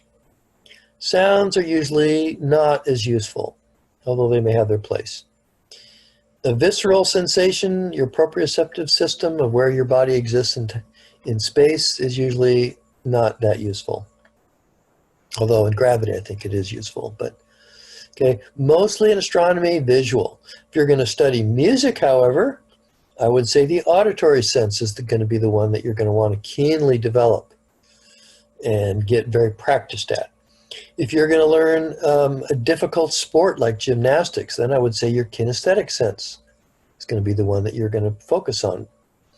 Pictures will help only a little bit, sounds probably not at all in gymnastics, and then kinesthetics, okay? So you want to practice all three. And don't let somebody pander down to you and have you convinced that, oh, I'm sure you can't learn to be better at X and Y, but maybe you're best at this, and that's what everything should be bent to. You're really selling yourself short. Don't do that. I don't want to see people selling themselves short. I want to see them expansive and growing and getting better and learning and, you know, mastering new things. That's what's fun. So what is science and what is it not? Well, one thing that it is not is big equations. I mean, that doesn't define science. There are obviously areas where big equations are necessary, like this one, the Navier-Stokes equation. And that's physics and astronomy and places like that. But it doesn't define science. And Hollywood stereotypes, that doesn't define scientists either, or evildoers. The essence is really simple. It's asking Mother Nature herself, what's the truth about things, rather than your wishes or your prejudices or being, too dogmatic. Okay, you want to be willing to accept her answer, her with a capital H, Mother Nature. The art of science is to find out how to ask her as carefully and revealingly as you can muster. This is also true in the softer sciences, as it is in the hard sciences. So a tricky and subtle science like psychology, okay? Still, if your sincere desire is to know the truth, then you can buckle down and try and handle the challenges of confronting your biases and self-made blind spots, at least to some extent. So scientists, they're just good, regular people, like my buddy Stefan here, who's a professor of astronomy at Queen's University in Canada, or this rock star who's also a Harvard biologist, or Emily Schuckberg, who's head of the British Antarctic Survey, climate scientist, or David Newman, MIT professor of astronautics, or, oh wait, these are just actors. Oh, I could have guessed that. Look at those faces. Talk about posers. Now that guy looks like a scientist, okay? A little bit nerdy, okay, but you know, 2 thumbs up. Oh my God. But look at the equations on the blackboard, so he knows his stuff. Cara Santa Maria, graduate degree in neuroscience, great writer, and has a program well worth listening to. Neuroscience, very interesting for everybody. Beth Brown, specializing in the high energy universe using satellite missions. Sylvia Torres Pembert, okay, so astronomer, International Astronomical Union. That's the International Society of Astronomers. The American Astronomical Society is kind of the main society for American astronomers. This is even bigger. This is the International, the IAU. Former president, specialist in chemistry of nebulae. Okay, let's talk about the steps of the scientific method. We always begin with observations. Then the brain and the mind will look for patterns to form questions about why this pattern happens. After you have some pattern that you think you see, you will probably come up with a hypothesis, a guess as to a mechanism by which this could account for the observations. For too many non-scientists, though, this is where the process ends. Maybe they really like their hypothesis, and they like it so much they cling to it. They even self-identify with it. If it relates to their political, psychological, or political philosophical bent, they may deeply self-identify with it and not be very open at all to a critical examination of whether it's really true. But science wants to know not whether it's likable, but is it true? So that's where science comes in, and now we come up with tests. We look for logical, observable consequences of the hypothesis. And the way you help your brain come up with that is you say, well, if this hypothesis X is true, then we ought to be able to see Y. And then you go out and you test for Y. That's a capital Y, in case you're just listening to me and not seeing the slides, X, Y, and Z. And if your tests convincingly reveal Y, then you think, wow, this might actually be right. Not conclusive yet, okay? It's just on the short list of what's true. But if nature shows that absolutely Y is not part of nature, Y is anything but what you see, well, you have now successfully ruled out hypothesis X. That's what science is good at, ruling things out. Science is what we do to avoid fooling ourselves. Richard Feynman. Test and test again. Ask nature herself if your hypothesis is valid. If it fails even once, then you've ruled it out. Time to find a new hypothesis. But if it passes every test put to it, a hypothesis graduates to the status of a theory. So a theory needs to be taken seriously as a contender for the actual truth. It's no longer just a guess, no longer just an armchair speculation. It's actually passed every reality-based test we put it through. So it's got to be on the short list of the contenders for what the final truth really is. It's unfortunate the popular press confuses the term theory with hypothesis. And I'm trying to be more forgiving of that, although I'm always irritated when I hear that. I'm trying to be more forgiving because the word theory rolls off the tongue so easily and wonderfully. And hypothesis is anything but, okay? It's too many syllables and it's just too much work to say the word. I wish we had a simpler, easier word for hypothesis. And then maybe people would begin to use that a little more accurately. So what's a good hypothesis? First and foremost, it must be falsifiable. In other words, if it's false, there must be an observable test which shows it is false, even if the test is technologically too difficult at the moment. This is where hypothesizing supernatural beings who are omnipotent and all-knowing and yet also undetectable and boundaryless will fail. Such vague supernatural hypotheses are not falsifiable, which does not mean that they cannot still be ruled out on the illogic of their supposed defining characteristics. The words that are used, the self-contradictory words that might be used, depends on what you're talking about. But yeah, unfortunately, it's a little bit too convenient to have something that is so ill-defined, so boundaryless, that it becomes more of just a kind of an emotion within you rather than an actual objective thing that can be subjected to test. Second characteristic, predictions should be specific. By this we mean that the hypothesis must be defined and it must have delimited characteristics. If correct, this hypothesis predicts you will see this, rather than, if correct, you should maybe see something kind of similar to this sort of thing over here. Okay? That is not specific. You're not going to get anybody very interested in testing your hypothesis if the best that you can come up with for a prediction is something that is that vague and ill-defined. Your hypothesis, in other words, has to say something. If you never get beyond vague language, you haven't really said anything. And ideally, and this is often not possible, but it's sure great if it is possible, predictions should ideally be unique. In other words, your hypothesis must have at least one doable test, or should, or hopefully will have, maybe rather than saying must, hopefully will have at least one doable test whose result is not predicted by any other conceived explanation.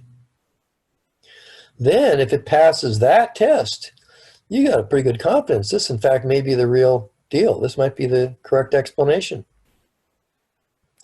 Uniqueness may or may not be possible, but it's exciting to other scientists if it is. We all want to do work that actually advances knowledge.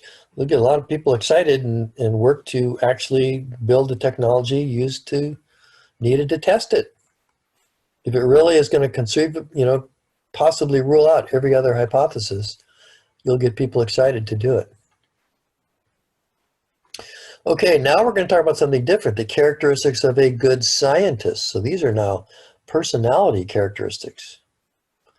So first of all, he should accept the reality of an objective world beyond himself. In other words, if he believes he's in the matrix and the programming for the matrix could be any old thing, he's probably not going to be all that interested in being a scientist. He should accept that reality is not just a figment of his imagination. He should accept the reality of an objective world beyond himself. He should have an overriding desire for clarity of understanding. He should have strong curiosity of how things work. And his number one priority is first to discover the truth and what it is, not how he feels about it. Certainly he'll discover, whether he wants to or not, how he feels about it. But let that come of its own. It shouldn't be his first priority. His priority should be, what is the truth? And I see I lost a word here, didn't I? Discover, and what I should say is what the truth is. There's a typo. And he should accept gracefully that he may not be emotionally comfortable with all of his scientific conclusions, and that is no reason to reject their truth, okay? So that may be important to remember. I don't know whether I'm going to ask you this or not, but I know I do have a question in my test bank that does test that, okay? So characteristics of a good scientist, this is one that is not a good characteristic. The way I've phrased it, this is a good characteristic. He should accept gracefully that he may not be emotionally comfortable with all his scientific conclusions. He may say, oh my God, I really didn't hope that was true. But geez, I guess, it is true. Dang, my theory is thrown out. It's ruled out. It's stomped on by these ugly new facts. That was going to be my ticket to fortune and glory. And look it's now a tattered ruin. It's gone. It's flushed. Okay. I hope I'm not overdoing it there. So how do you pick ideas? Well, one good rule is Occam's razor. Given two or more ideas, all of which are consistent with current observations, the one which is simplest, in other words, at least conflicts with current best evidence, that's what we mean by simplest, is most likely to be true. But I want to emphasize, this is not foolproof, okay? It does not mean that the simplest, what you think is the simplest idea, is always the truest. It just means if you're going to come up with a hypothesis, try and start with simple stuff first. You'll probably get a quicker payoff to all the grant money that you applied for and all the graduate student hours that you have to pay for. So nature isn't obliged to obey your notions of simplicity, but still it is shown to be a good way to go. Occam's razor.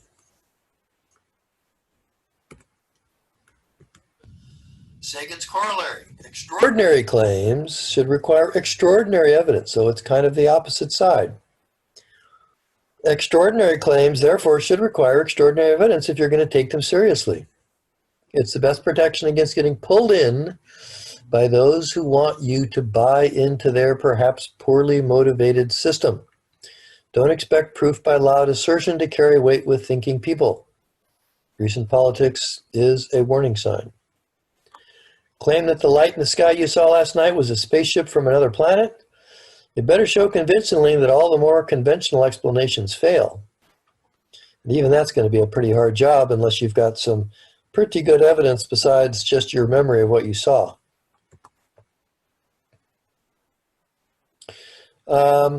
So how do you evaluate the validity of claims that you hear out there? So maybe most of you are not planning on becoming scientists.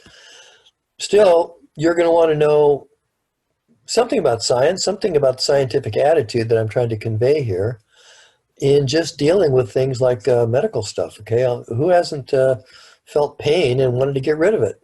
You're going to be confronted with how do you deal with that? So consider a medical claim, something that all of us are going to face regularly. Here's what I do. First, I'll Google it. Okay, I'll search for first published science in journal papers, in quality journals. I'll not go to blog sites, and I'll certainly not go to sites where there's a financial motivation, okay, for people to hype it. So I'll want to go to objective, peer-reviewed science papers published by journals that don't have an axe to grind. Now, in the medical and drug area, I will confess that can be harder. There's big money involved in drugs. And so even if you find something published in a real journal, it may still be the victim of things like p-hacking and other stuff that, so it's very difficult to, it's difficult. So I guess that's why it's worth going over a little bit. So I pay attention to whether the journal was a real respected journal or a trade journal. Trade journals are journals that are not supported financially by the actual scientists, by their annual dues. They are journals that are supported by the corporations. And so they have a profit-driven motive, and so I wouldn't trust anything in a trade journal. If you can't find anything but blog sites, promotionals, and trade journal claims, I'd be pretty skeptical. We also have to think about the placebo effect. So pain's our organism signal that something's wrong, and we need to up our awareness and do something to fix the problem.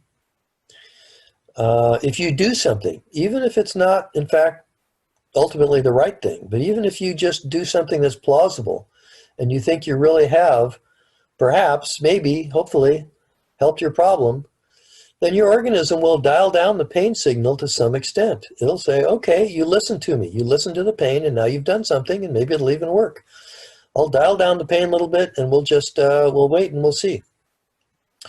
Your stress levels will reduce as well. That'll improve your cortisol levels. Chronic stress is a well-verified danger to physical health, and so even just this aspect could, in fact, be healing to some extent. The placebo effect all by itself, just because of the stress effect, can give you a bit of genuine healing. If I found a study in a high-quality journal like JAMA or the New England Journal of Medicine, I'd look to see whether it had a large sample of patients, large sample, with a large sample size. You don't want to just hear about Aunt Mabel and the fact that, that fixed her bunion or whatever. I'd look to see if it was placebo-controlled. This is vitally important for any malady based on pain perception. Some things are, like if you're trying to heal a broken bone, well, you can take x-rays and see how fast the bone heals. You don't have to rely on pain perception. But things that require subjective experiencing pain scales, those are touchy and iffy, and you should be suspicious. And that's why we often do double-blind studies where neither the patient or the doctor knew if they're getting the real stuff until after the study was over, to further guard against psychological influences from the physician on the patient. I'd also want to look to see how the study was funded. If it was funded through a private profit-oriented corporation to test their drug, and they've definitely got money in the game and they really have an interest in making sure that you show that their drug really works, well, I'd be very skeptical. But if it passed all these tests and showed a real effect, I'd tend to accept it. But yeah, you got to be wary of industry-sponsored science because it instead could be agenda-driven non-science, or nonsense, as it were. So here's something I found a while back. Plastics industry funded studies on BPA, bisphenol A, and whether it was damaging to health. And out of 12 studies, 12 of them showed no effect. Oh my God, this sounds perfectly safe.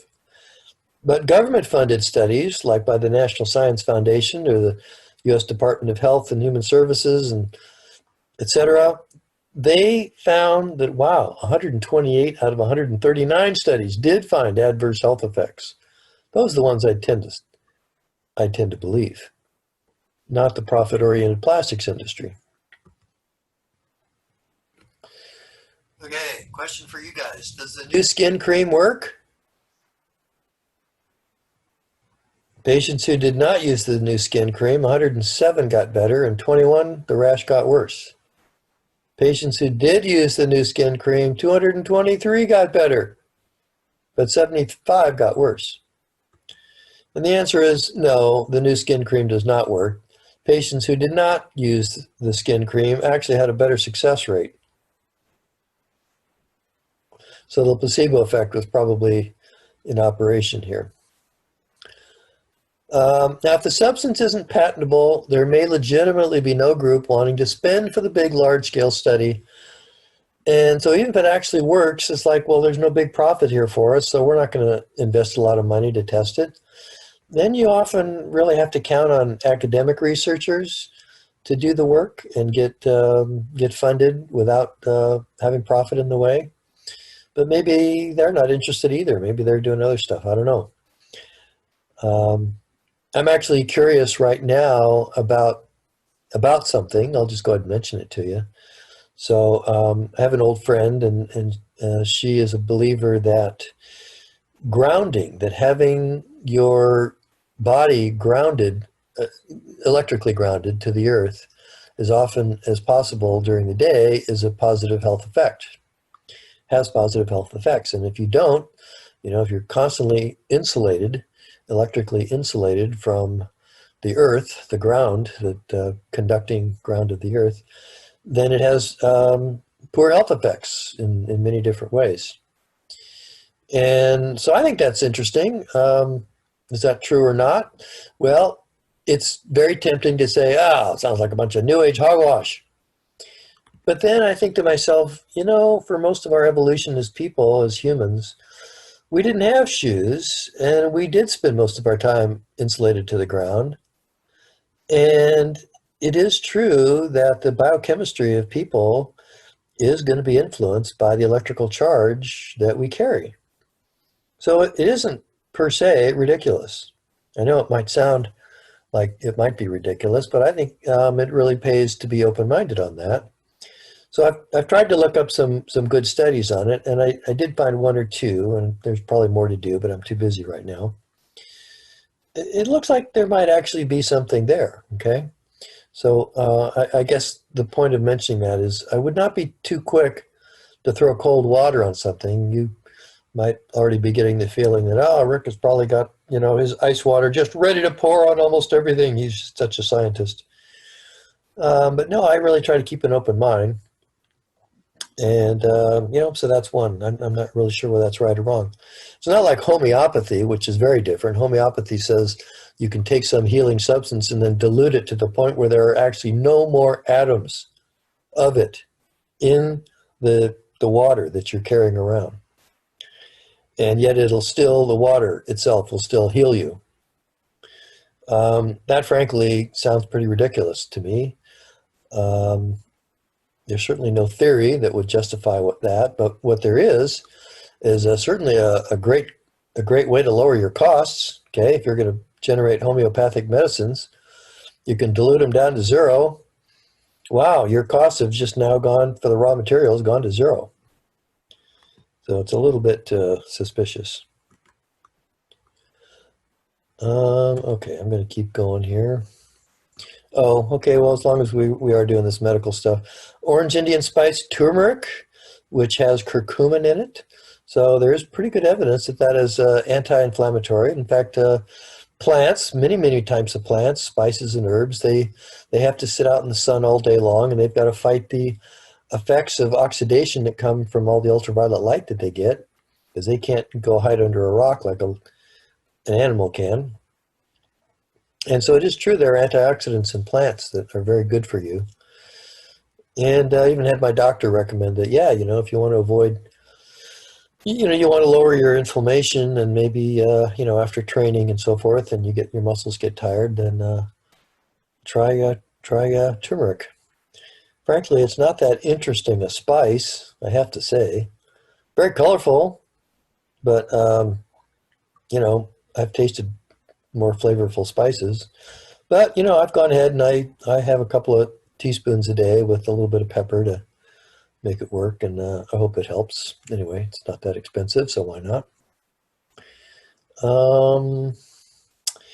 Yeah, so that comes up to the last thing, and that is if nobody will pay for it, but it's clearly safe and there's some plausibility to it, hey, go ahead and try it. You know, I'm not going to criticize you. I don't criticize me for trying stuff if it has some possible plausibility. And then this is climate, so I think I'm going to skip over that. We're almost at the end here, and this is good because we're almost at the end of our 9 o'clock deadline. Don't allow yourself to be manipulated, and don't you manipulate others. I want you to be truth-driven and not agenda-driven. So this cartoon gets it across pretty well. Here's the conclusion. What fact can I find to support it? That's a bad way to go. Scientific method, here's the facts. What conclusions can we draw from the facts? This also influences on something called Bayes' theorem, which I'll spend just a moment talking about. So Bayes' theorem is finding statistical probabilities that include the so-called priors, the prior knowledges that go in. And it's a little surprising that Bayes' theorem wasn't as appreciated and as used as often as it should have been until relatively recently, because Bayes' theorem's been around for, 200 years, 300 years, 250 years. But here's an intriguing application of Bayes' theorem. So suppose you have, who knows, maybe this will be relevant for one or two of you out there. Suppose you have a drug test, and the drug test gives 99% valid, positive results for actual drug users. Okay? If you're a drug user and you take this test, the test 99% of the time comes back and says, yep, he's a drug user. And further, it has a 99% valid negative result for non-drug users. In other words, if you're a non-drug user and you take this test, 99% of the time it comes back and it says, you're not a drug user. I mean, you got to admit, that's a darn good test. I mean, think about the kinds of probabilities we're having to deal with thinking about COVID-19 lately, right? I mean, 99% on both sides, that is darn good. Okay, now let's further suppose that only 0.5% of people in fact are drug users. Let's just suppose that. Now assume a randomly selected person is tested. Suppose, you're just driving by yourself and, I don't know, officer doesn't like your car, just something about, you and your car that just tells him, you know what, I'm going to check this out. And he applies the drug test. Okay, and suppose he applies the drug test and the test comes back positive. And you're starting to think, oh my God, I'm in so much trouble. What are the odds that this person, maybe you, really is in fact a drug user? That's my question to you.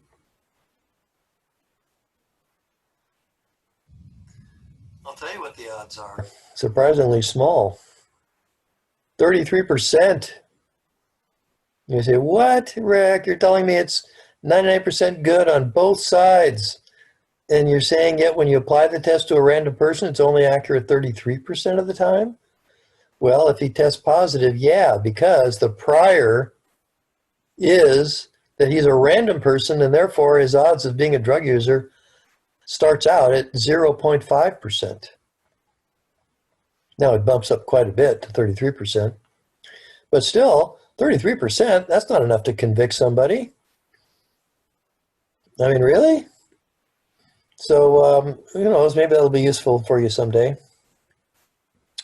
Here's more nerd humor for you. This neutrino detector measures whether the sun has gone supernova. Okay, it's a detector of neutrinos. Let's try it. Detector, has the sun gone nova? So what it does is it rolls 2 dice, and if both come up 6, so it rolls a perfect 12, it lies to us. Otherwise, it tells the truth. Okay, so it only lies if the dice come up double sixes. So what are the odds of rolling a double 6? Well, the odds are only 1 out of 36, right? 1/6 times 1/6, or 1/36 of the time is it going to roll up. So most of the time, it's going to tell the truth. So you roll the dice, roll, and it says, yes, the sun has gone supernova, as you could probably guess that it would. If the odds are 35 out of 36, that's what it would answer. The probability of this result happening by chance is only 1/36, 0.027. Since 0.027 is less than 0.05, which is the usual standard, 2 sigma, standard deviation, 2 standard deviations is, for at least some areas of science, is enough to conclude that, yeah, this is real and it's not just a fluke. So I conclude that the sun has exploded. Now, so far, nothing particularly funny here. Here's what's funny. I bet you $50 it hasn't. Now, why is that funny? Okay, the only way he loses the bet is if the sun did go supernova, which they're going to find out about momentarily, certainly as soon as the sun comes up. And then who cares who wins the bet? Okay, everybody gets blown to smithereens. Anyway, it's always sad when you have to explain a joke. I hope everybody laughed. If you didn't laugh, shame on you. Okay, so everybody's now saying lol, LMAO. Okay, good. I have another essay called On Teaching, which says a little bit more. I'm not going to go through On Teaching here. I'm just going to finish up with one last little thing. And this is something that I often test because it is so important. I often put this on quizzes. What is biased teaching? Now, because you're all distant there somewhere, I'm not really going to wait for somebody to answer. But often when I'm in the classroom, there'll be somebody who'll say, well, biased teaching is when you go in and you already have an idea of what's right. And that's what you teach. Is that biased teaching? No, not necessarily. And we could go on, but I'm just going to tell you what's biased teaching. Unbiased teaching is teaching that is accurately aligned with the weight of evidence. Biased teaching is teaching anything else, which fails to present the actual weight of evidence, in other words, whether by intent or by failure to prepare. So it might be innocent, or it might actually be with an agenda involved. You might not present the evidence against your idea because you know if you did, that your idea would be bad. So I've seen this happen in climate science, in education. I mean, it's pretty disgraceful. Unbiased does not mean you give equal credibility to all ideas or all proponents of ideas in a given area. That's not unbiased. Biased teaching is when you fail to present the proper weight of evidence. Your students should walk out of the classroom with a proper appreciation for what's most likely to be true and a rough number on how probable it is to be true. Okay, so if we were to give a weight of evidence that lunar eclipses are caused by the moon going into the Earth's shadow, well, we'd give that a weight of evidence of, about as close to 100% as I can imagine. If we're going to give a weight of evidence to the conclusion that the dark matter particles are supersymmetry particles, well, we got to give that a much lower odds, much lower. We don't really know what the dark matter is. But it might be supersymmetry particles. So the reason it's important is because you have to be on the lookout for false balance. Don't be fooled by the politically motivated false balance that you often see on network media. So they interview a scientist on a new discovery in a field that's politically charged. And then they feel obligated, they, the media, feel obligated or pressured by advertisers to give equal time to a shill from the special interest group posing as an expert, but in fact is spreading falsehoods, now aided by the media. So I have seen this time and again. I don't see it quite as much as I used to, thank goodness. But it's been so common seeing this in climate science, especially back when I first started in this field about 10 years ago. False balance. Be careful of false balance. All right, Martian canals, what are they? Well, you know what? The eye is trying to make sense out of some dots that it thought it saw. So very, very careful, very diligent, but looking through real telescopes, through a real atmosphere that really vibrates and moves back and forth because of convection. And you know, so there's drawings of Mars done 150 years ago. And here's the same place on Mars. So the big features he got right. Syrtis Major, Polar Cap, Hellas, this sort of Indonesia-looking feature here, this India feature here, this big crater, the Indian Ocean. That all looks good. Of course, this is not the Earth. This is Mars. Just has a little bit of relationship to Earth. Oh my God, what happened to Australia? There's no Australia here. Okay, but you know what? It's not the Earth. I can tell I'm getting a little punchy here. I need to draw this to a close quickly. Anyway, the canals are not here. Now, the canals were drawn in because he thought he saw little dots that were, his brain then decided to connect into canals. And the word for canals in Italian, canali, sounds a lot like canals, but it's really channels. He wasn't really saying canals. He was saying channels, meaning they could be just riverbeds, ancient riverbeds. He wasn't putting an intelligence onto their design and construction. But because canali sounds so much like canal in English, it got turned into canal right away. And that was when the whole Martian thing took off, and that was in the 1880s, and it stayed with us for 50 more years, or you know, almost 100, maybe more than 100 years. People still wanting to believe there's Martians. So, you know, it continued. I don't know how many books got written, how many millions of dollars were wasted by people buying those books, and the so-called face on Mars. So if you really want to know the odds that this really was a face, what you'd have to do is do a proper Bayesian statistical calculation. You'd have to ask, well, how many photos were returned by the Mariner mission? How many mountains were on all those photos? How many of those photos did the scientists look through before they decided on a few that they would send to the media? And what are the odds that they picked one or two that thought, ah, gee, this is kind of interesting, kind of looks like a face. Hey, they'll have fun with this. Let's put this one out. Not that they deliberately tried to create the whole Martian nonsense. I don't think they did. I think that scientists too often are used to dealing with other scientists, and they just think that, well, of course people will know that's not a real carving. It's just a, you know, a mountain that looks a bit like a face. But no, we got turned into, this is a whole big thing. And flim-flam artists, you know, wrote books that you could find in the New Age bookstores, and it was all phony because look, there's the actual face on Mars with better cameras taken by later missions. The Martian orbiter, for example. Okay, doesn't look anything like a face. And so, clear thinking, it's also how to get a job. Since the Great Recession of 2008, the older workers actually got rehired more easily than did the younger workers. Is that a reflection on our education? Well, here's a disturbing study. This is IQ scores, or rather measures of intelligence, but put in the form of IQ scores for people born.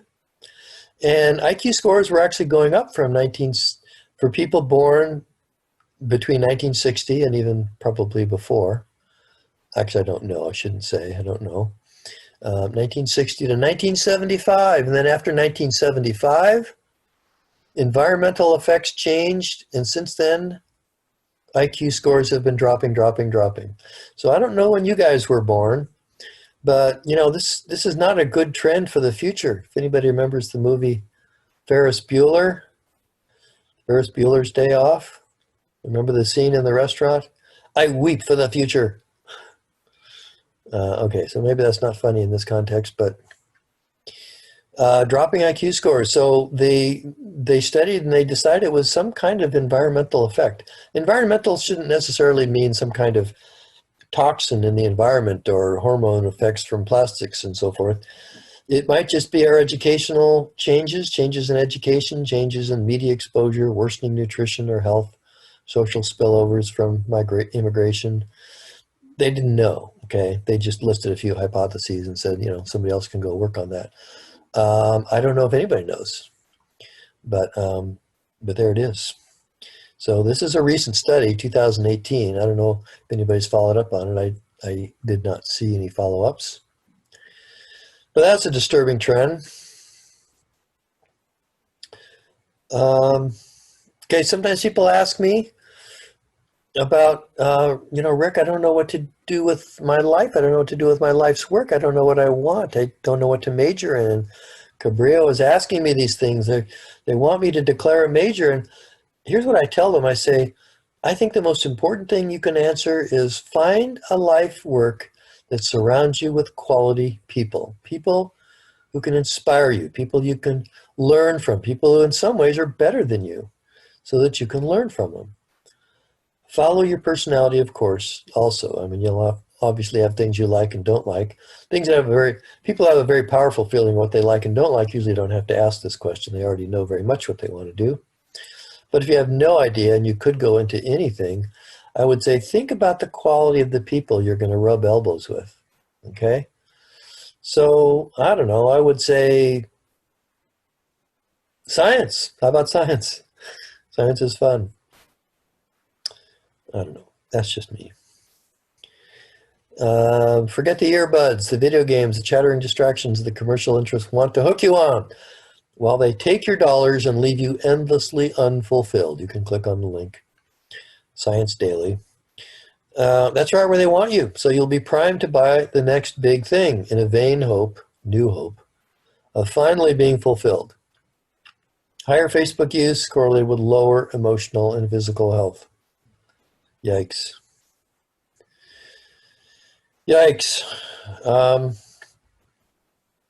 I can't help wondering if this kind of research is related to other studies showing that poor mental skills when teenagers, in other words, who exhibit poor mental skills is predictive of later development of Alzheimer's.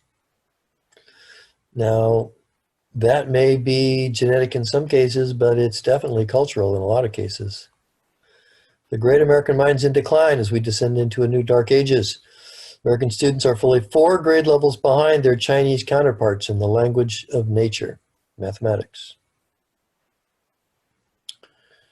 Happiness, primal level, comes from an intimate awareness and connection with what's real.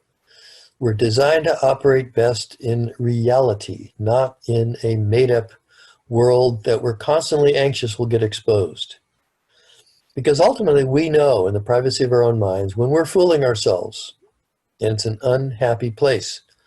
We relax and we return to health by simple, focused awareness. Zen masters realized this centuries ago, and modern psychology agrees. I'll let you click on that and read that.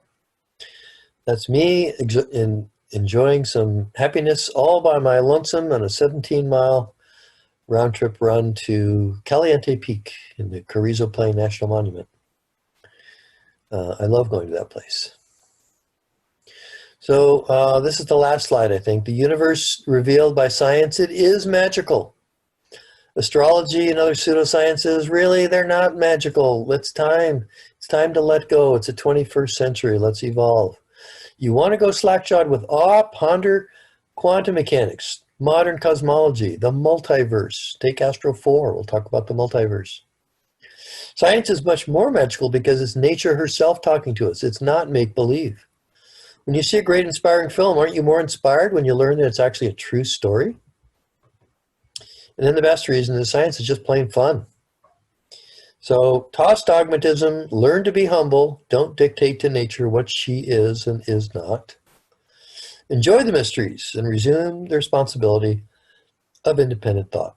Get comfortable with a certain amount of uncertainty, give respect to the weight of evidence. Be open-minded, but don't be so open-minded that your brain falls out.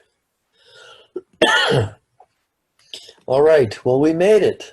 We're a little teeny bit late, but actually I think legally I'm able to keep you till 9:10. That is not my plan to keep you till 9:10, but I did keep you to 9:10 today. Thanks for listening. I'll go ahead and pause the recording. This recording will be available to those of you who had to check out early or to those of you who didn't hear it. Do we have any last questions from anybody? Thank you. Thank you. Where